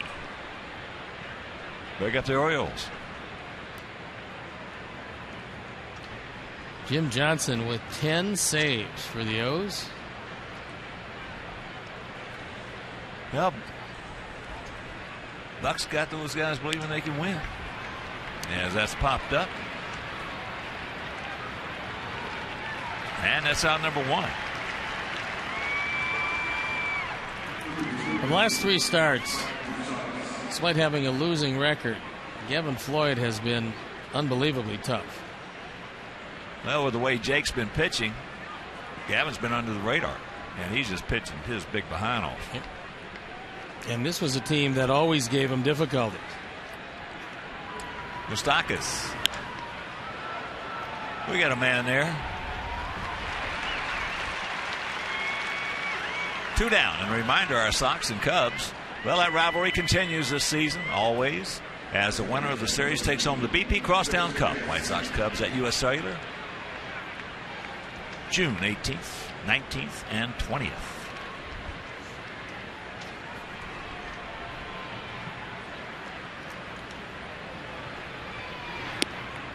First pitch strike to Chris Getz, who has walked, and he's gone out to center.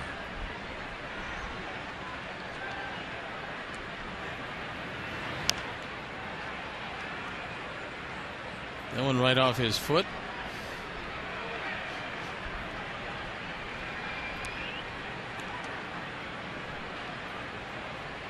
Bottom of the 7th at Fenway. Cleveland trying to get back in. It is now, it was 7-1 Red Sox. It's now 7-4.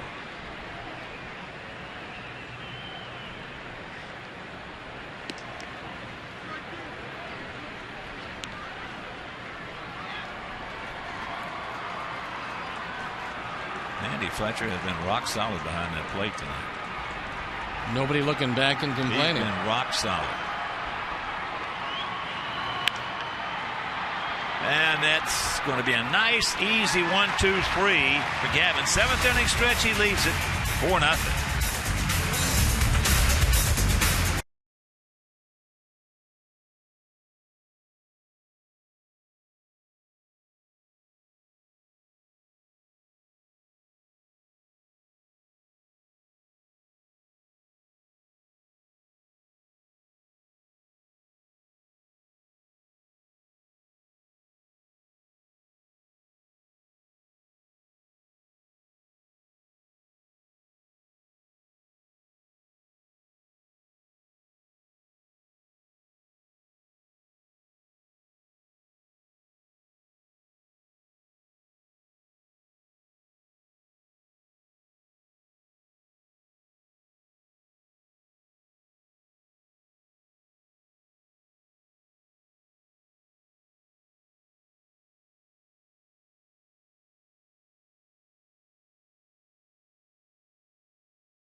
$20,000 fans will receive a Robin Ventura bobblehead. A Robin Ventura bobblehead presented by Pepsi Max. That's Saturday, May 26th.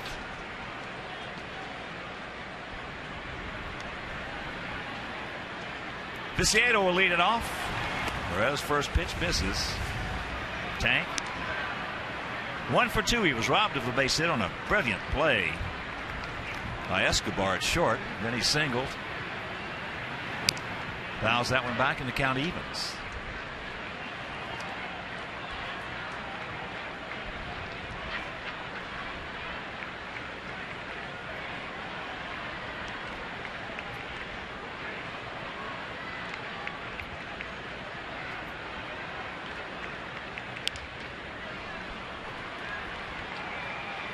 Escobar.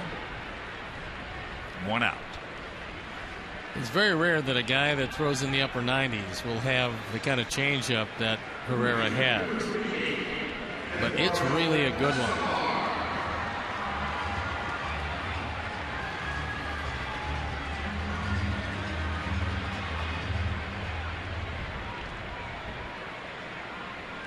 So here's our Escobar, who's 0 for 2. And our friend Jimmy Olsen has just texted me. Steve, happy birthday, Larry. You the dog. It's very nice. Tell him Larry needs work on his iPad. Paws are too big for the keys.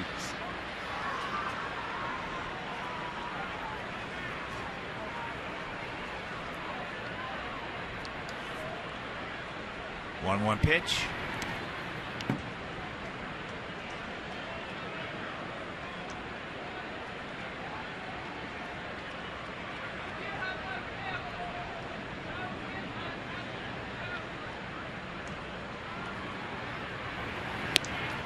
Goes through that one.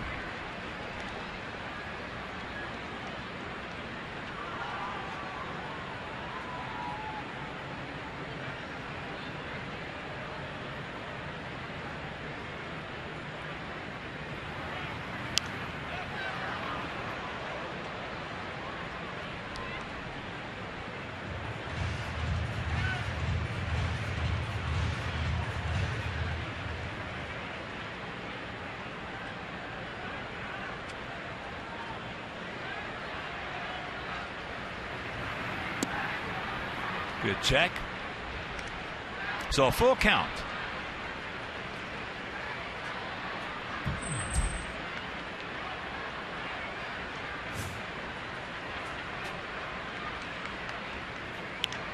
And that's out of play. Left side. Souvenir. 19,129 tonight. If you're just tuning in, Sox will run in the first. A long homer by Adam Dunn. Had him 1 in the third. 2-out RBI single by Beckham. And 2 last inning, that key clutch 2-out 2-run triple by Alex Rios. And that's ball 4.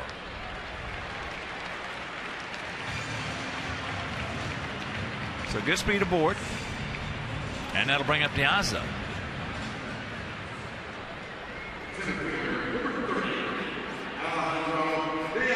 Time to call the pen.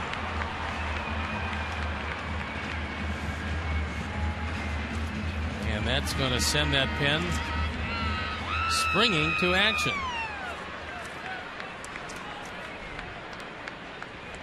That was Dave Island, the pitching coach you saw, formerly pitching coach of the New York Yankees.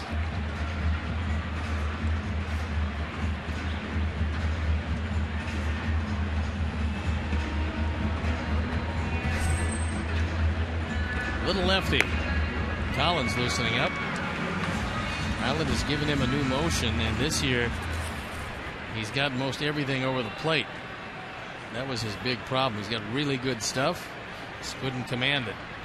Not so anymore. Good lead by Eduardo. There he goes. And that throw into center field. Now he will get up and scoot. And here's a throw from center field. No good. So the stolen base. The error. And with 1 out, we got a man on third. Once again, the running game. Second stolen base of the night.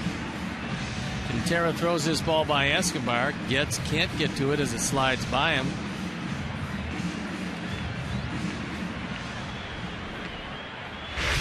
So now the infield forced to play in at all four positions. And the outfield well around to the left. Huge gap out there between Francoeur and Dyson. And there's a base hit. It's Academic as it's now a 5-0 ball game. Attaboy, Alejandro.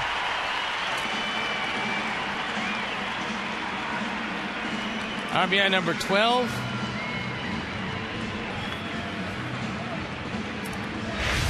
This is about as good a job as we've done all year at 2-out runs batted in. When guys coming through, stolen base, running game, putting pressure on the defense. Next hitter comes up, gets a base hit. And all for the benefit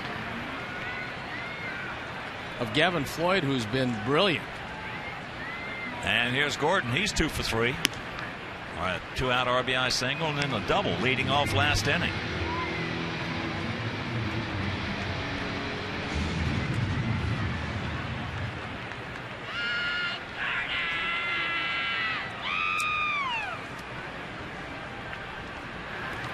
Ball gets away.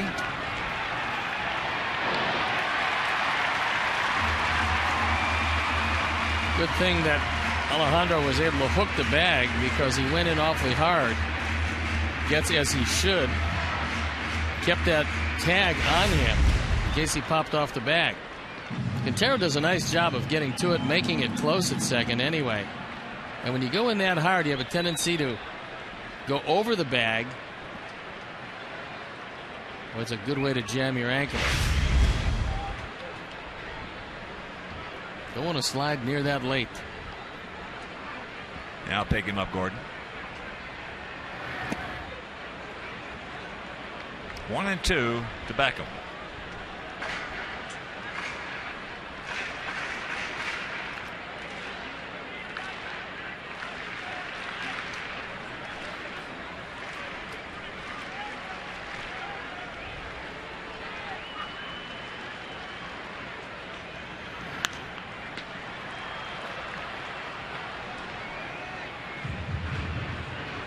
Gordon has been talking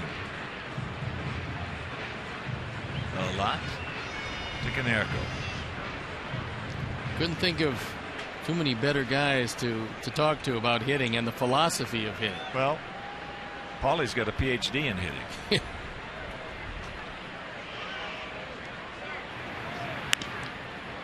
There's the old Tommy Hawk. Moustakas now right over the top, throws him out, but Sox now with 2 out and man on third, and that'll bring it done. And for a moment, Moustakas thought that he actually had a shot at Diaza.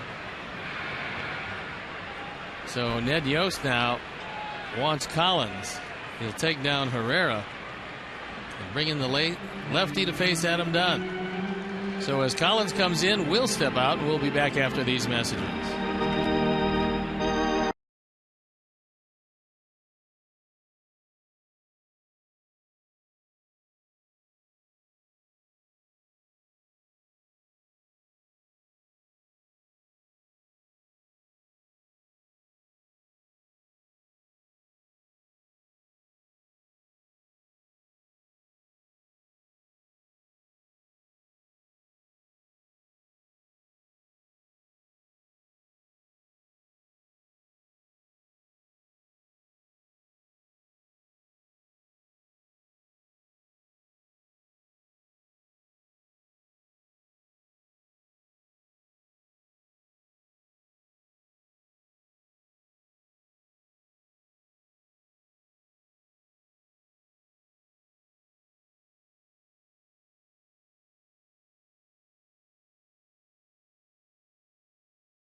left-hander. And I mean diminutive. Tim Collins is 5'7". They list him at 163. His beard is 120 of it. 1-0 this year, but look at the 22 strikeouts. Just 4 walks and 16 1/3. And we got a man at third. Alejandro Piazza. We got a man at the plate, and Adam Dunn, who has homered, doubled, walked tonight. 2 out. They got the shift on. 1 is in, and we lead at 5-0. So Collins out of Worcester, Mass.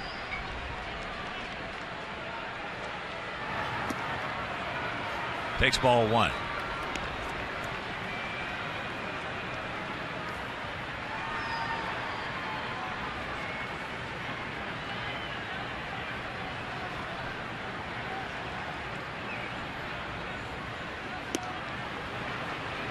Count evens.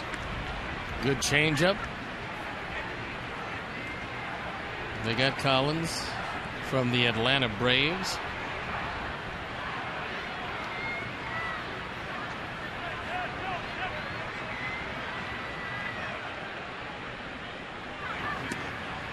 Tags it up. So the count 2-1.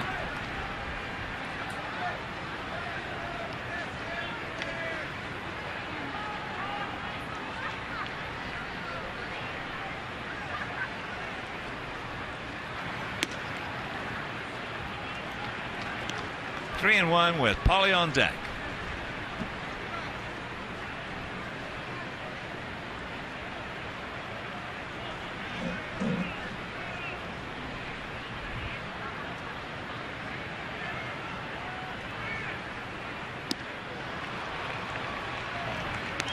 Pull the string, had him well out off balance. Well, Adam would like to break a streak, and that is striking out in every game this year.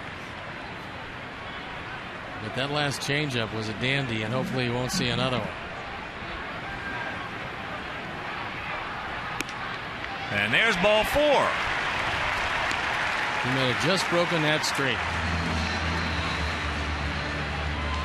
Well, the way he's been swinging the bat, I don't care. He strikes out every game. Nope. His job is to drive in runs, hit the ball out of the ballpark, and the rest is not all that relevant. Goes with an on-base percentage now to .401. Pretty impressive.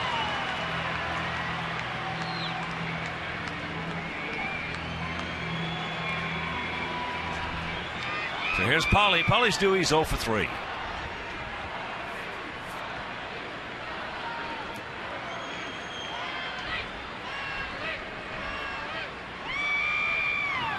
There's a shot. Stay fair. Damn gummit, just foul.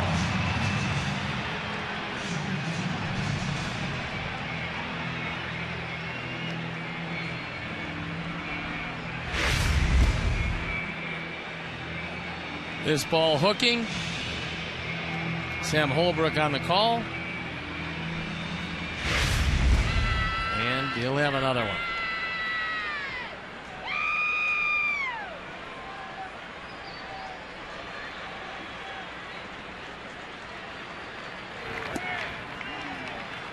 One and one to count.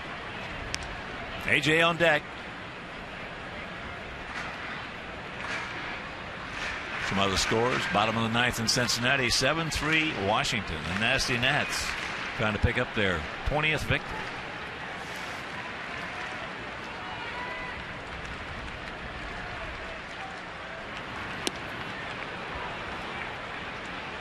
One and two the count.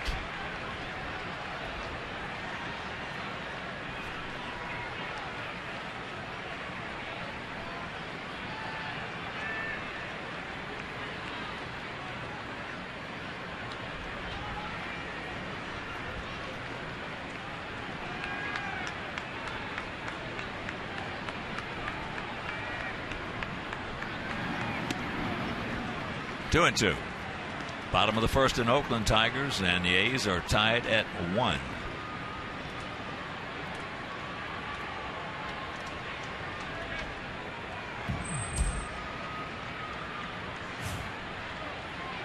Milwaukee leading the Cubs 1-0, top of the 7th at Miller Park. Marlins defeated the Mets 6-5.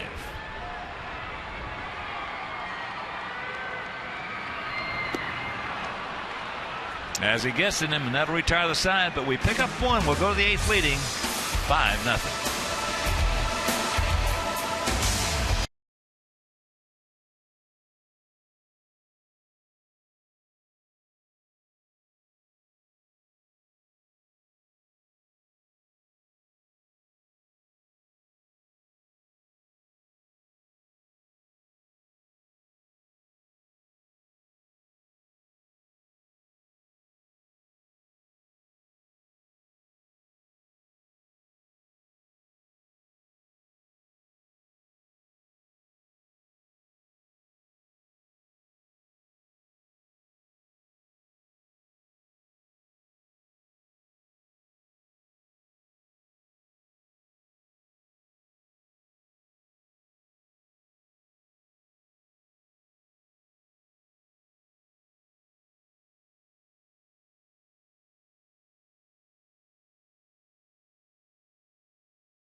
Brett Lillibridge checks in the game defensively and left.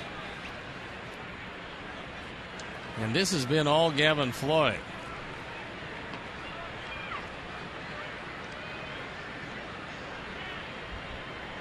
Gavin has retired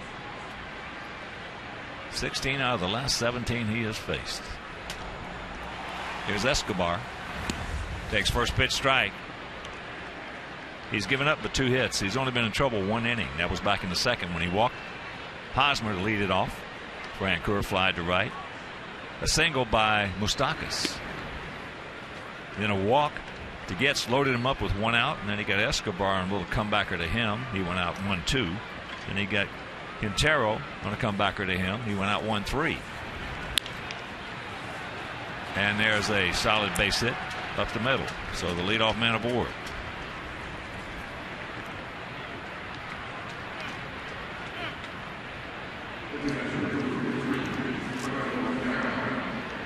Gavin, the next pitch will be number 93. As here is Quintero. He's 0 for 2. Besides that comebacker to Gavin, he also popped up to Beckham.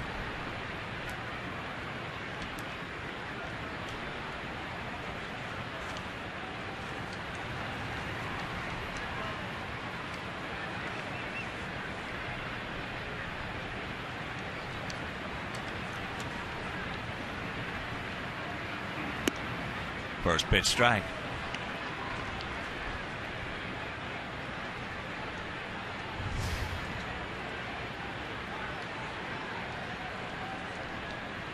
Chris Sale in the starting rotation. Became the closer with a little bit of an ouchie. Arm. The MRI was very clean, so he will start tomorrow, as our Chuck just told you. 1 out.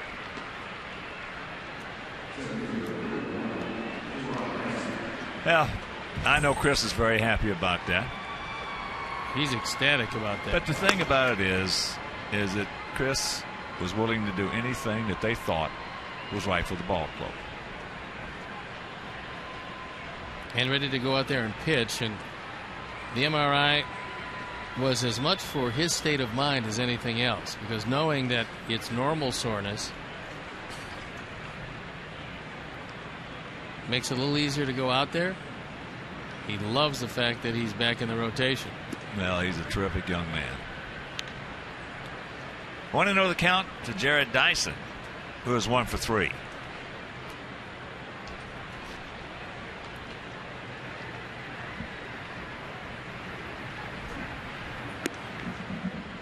Count evens.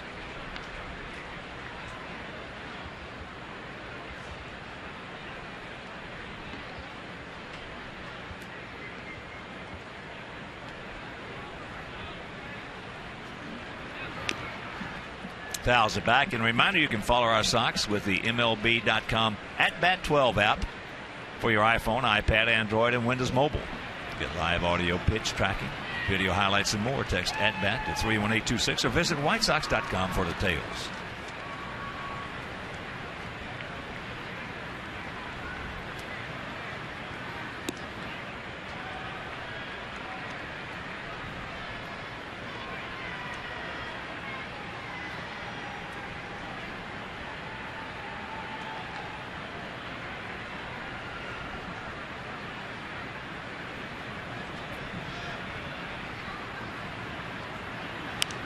And that's out of play.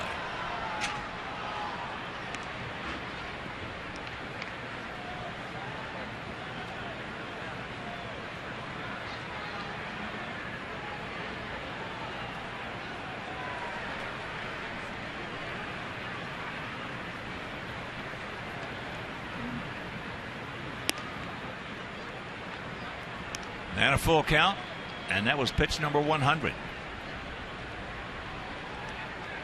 Jordan continues throwing in the pen. He will be ready to go.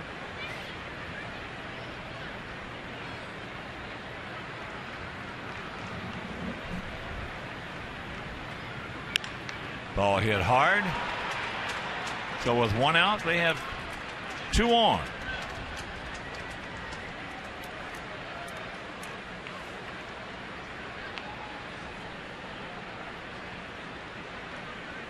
And that'll bring up Alex Gordon, who has popped to second. And don't ever take this Kansas City offense lightly at all. And they've got some thunder in that lineup, especially top 6. Vin Mazzaro loosening in the pen.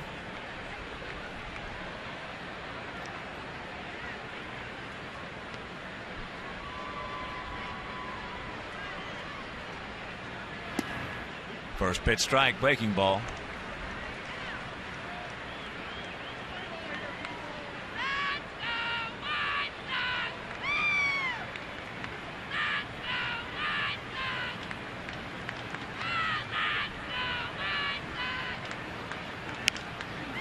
There's a shank and the count 0-2.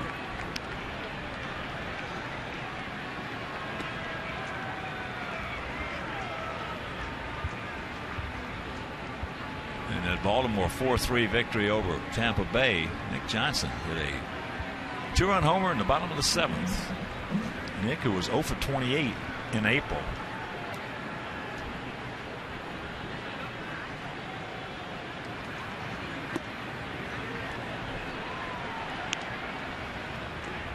Raul Ibanez hit a 3-run homer off Felix Hernandez.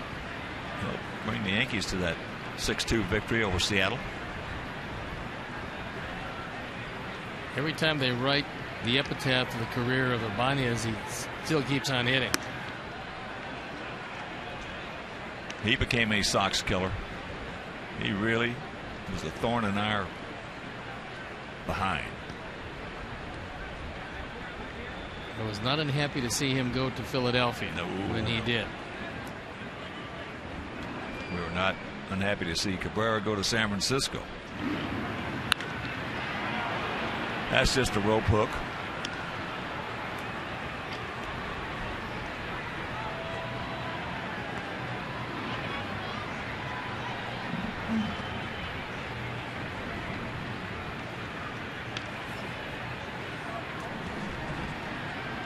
Texas leading the Angels 3-0. That game just in the bottom of the first after a lengthy rain delay. That's up high. So a full count to Alex Gordon.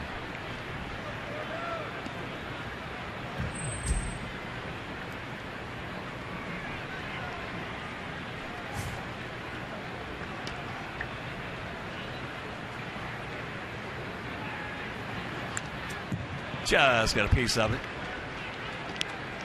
Pulled a string on him.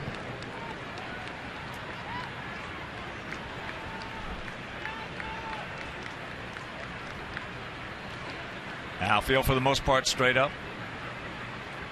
Close to being equidistant.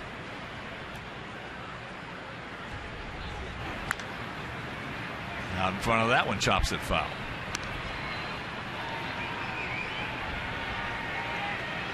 Good battle as Gavin has literally gone just about everywhere to try to retire Gordon.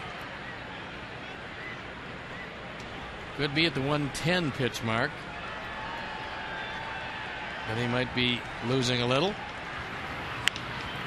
And there's a chopping base hit. So now go to second base.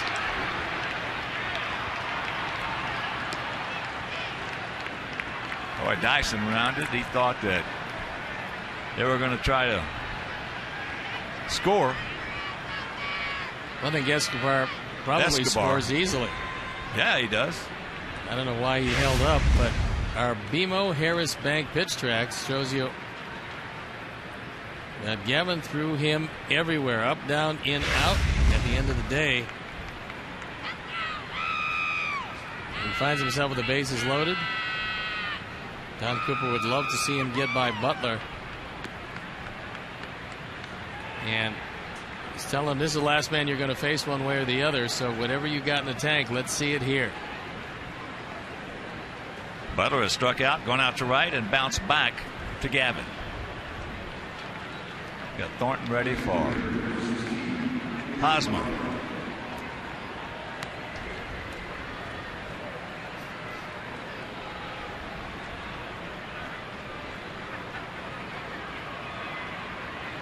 Sacks packed with Royals, 1 out.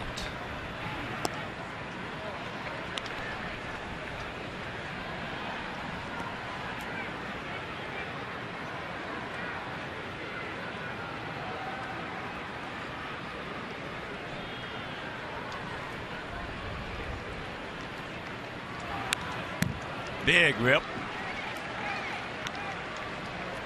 These are situations here that Billy Butler has really been tough on us. 7th, 8th, and 9th inning. Kansas City for the last 4 or 5 years has played us just about as tough as anybody.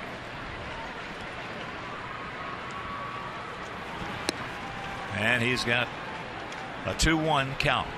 He's got a bit of a tiring right-hander on the mound. His velocity is down somewhat. He needs one big pitch for Billy Butler. 2-2. Butler in his career, a .280 hitter against us with 13 homers and 58 in just 300 at bats.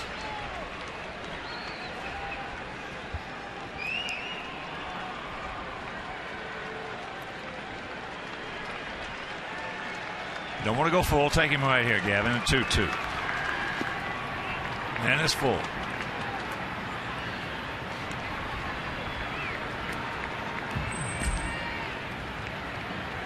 AJ will not give in to him.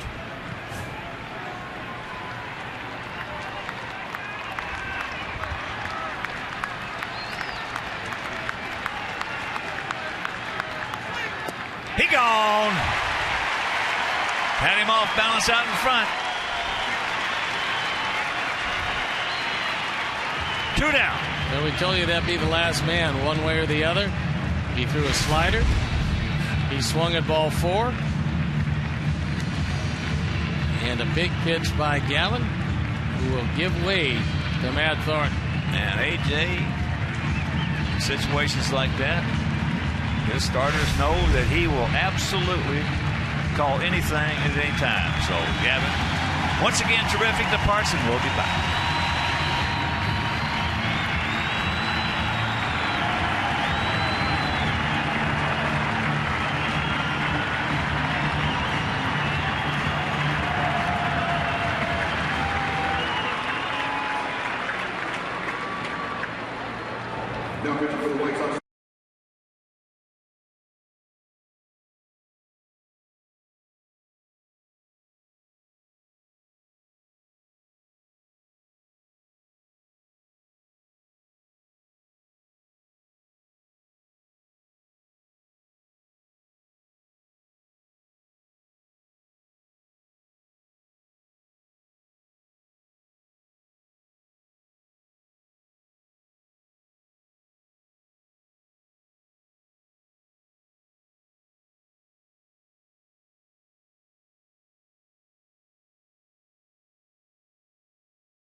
He continues to throw good pitch after good pitch, getting out of some jams.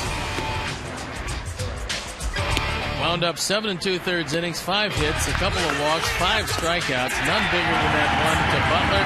He leads to a standing ovation, and he turns it over to our Honda call to the pen. That's Matt Thornton. He's got his hands full with this guy. Eric Hosmer takes ball 1. Hosmer last year against us at .344, 3 homers, drove in 6. Thornton on for the 16th time. That leads the team. Strike. That evens the count. 1-1 to the 22-year-old first baseman.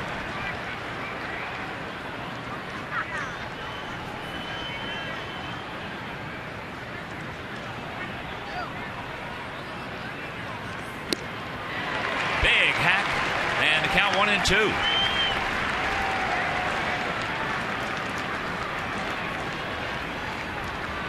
Pretty good speed on the base paths for the Royals. One more fastball right by his hands, and he'll get him. On the 1-2 count, right underneath his hands. Grab some bench. Yep. I think maybe that's what AJ is talking to him about. He does have pretty good coverage away. He's got better coverage away than any left-handed hitter in this league.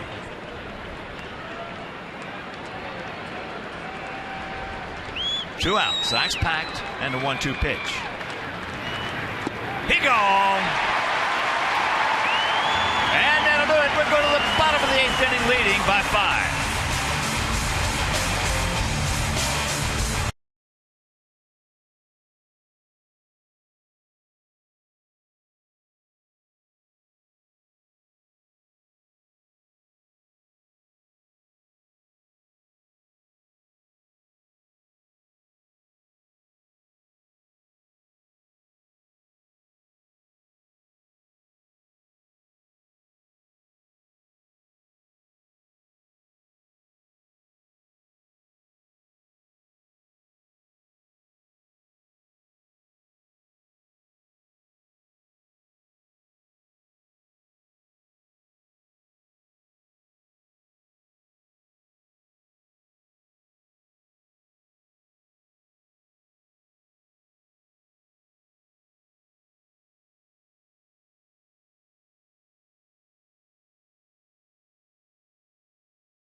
job done with the bases loaded. And Vin Mazzaro comes in. Those are his AAA numbers at Omaha. He was a starter there. He was in the bullpen here. He came over from the Oakland Athletics. Now he's 25 years old, 6'2", 230 pounds, out of Rutherford, New Jersey.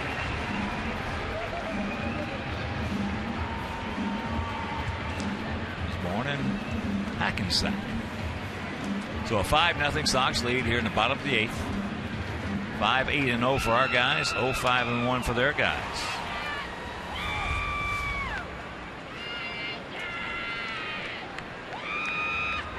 AJ 0 for 3 tonight, but he has scored a run.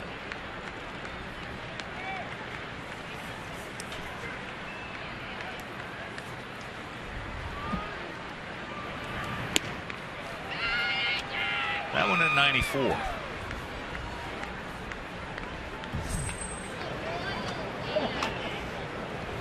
Santiago, the left-hander. Stewart, the right-hander. And that was an unusual swing for AJ.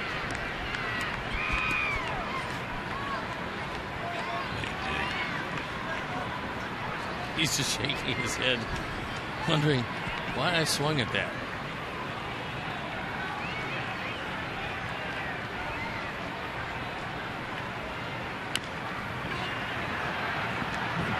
Plenty of time. And that's out number 1. That'll bring up Alex. And he has had really the big hit of this ball game. Coming in the 6th inning with 2 on, 2 out.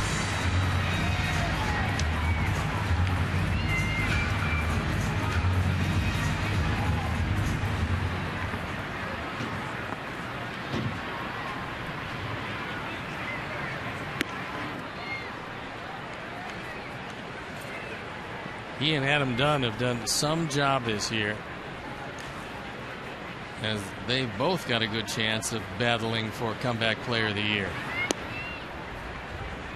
Of course, it is early, but if these guys continue to do what they're doing, we are going to score some runs. Yeah, it's going to be a different looking ball club. But it actually is there as a line shot. So now that big 2-run triple he had in the 6th inning, knocking in Beckham with a double to lead it off. So 2 down. That was Alex's 3rd triple of the season. And here's Alexei. He's 0 for 3 tonight. A pop up to first, a strikeout, and a grounder to short.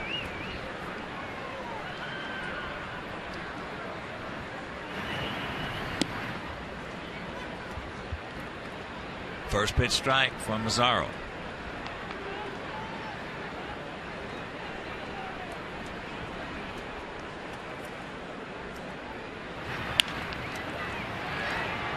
That didn't take long. 1-2-3 inning from Mazzaro. Win to the 9th. Leading by a handful.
Miller moments tonight.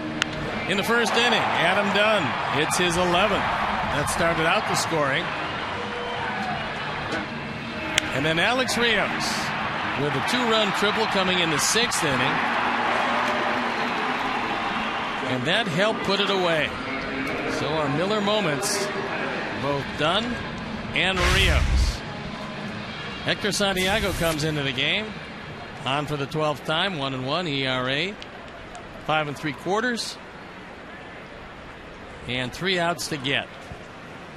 Brant Coor takes first pitch strike.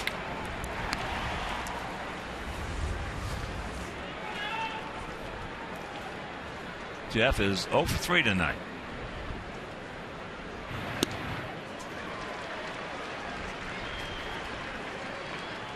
Nothing in 2.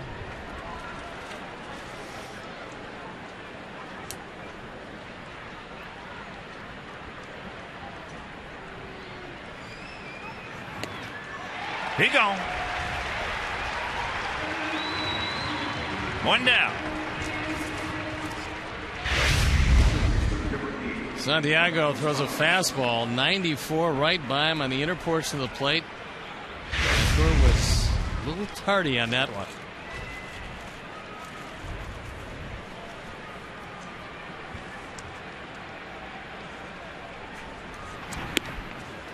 First pitch strike to Moustakas. He's 1 for 3. And you would expect this one to hold up, and if it does, Gavin is going to even his record at 3-3. It's been a whole lot better than that.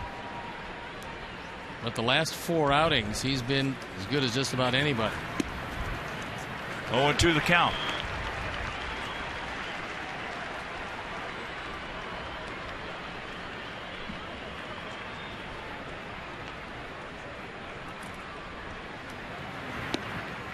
Close, didn't get it.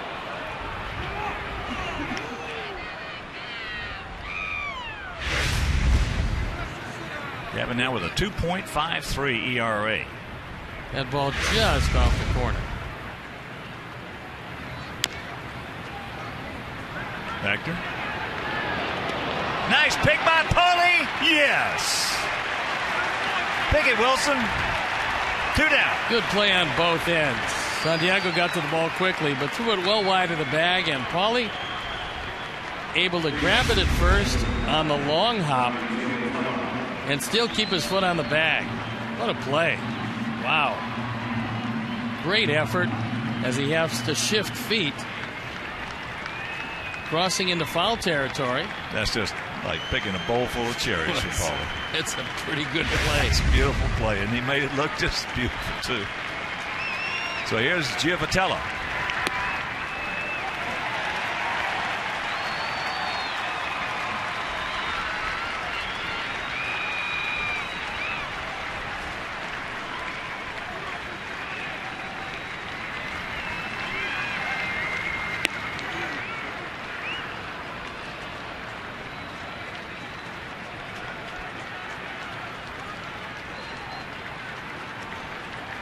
Outfield straight up.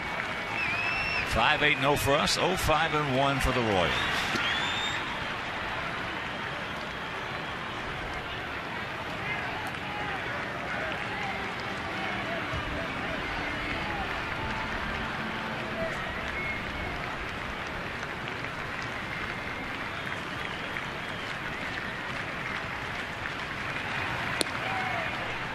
No walks, Hector. Come on.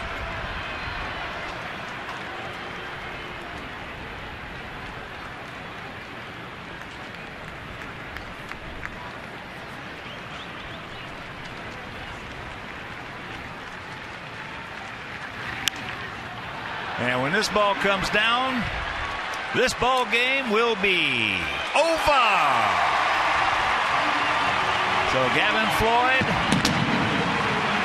once again, Steve, was just awesome. He was brilliant at 7 2/3 innings, and Matt Thornton came on and got a big out with the bases loaded. Santiago came on, and the Sox, in their first look at the Royals, shut them out. This was a team that dominated our Sox last year. It's a different ball club this year, and we're within 1 of 500. So a good job by all, and a good way to start an abbreviated homestand. And let's check out our GMC player of the game. It is Gavin Floyd, who goes to 3-3 with just an excellent effort against a good hitting ball club. So for my partner Steve Stone, our director Jim Angio, our producer Mike Leary, our associate producer Dave Ross, our technical manager Mark Harper, also for the executive producer Jim Corno Jr., for the mayor Mean Joe Crew, and up here in the booth Frank Leone, Frank D'Amato, Mike Mayer. This is the Hawk. So long, everybody. You have been watching Chicago White Sox baseball on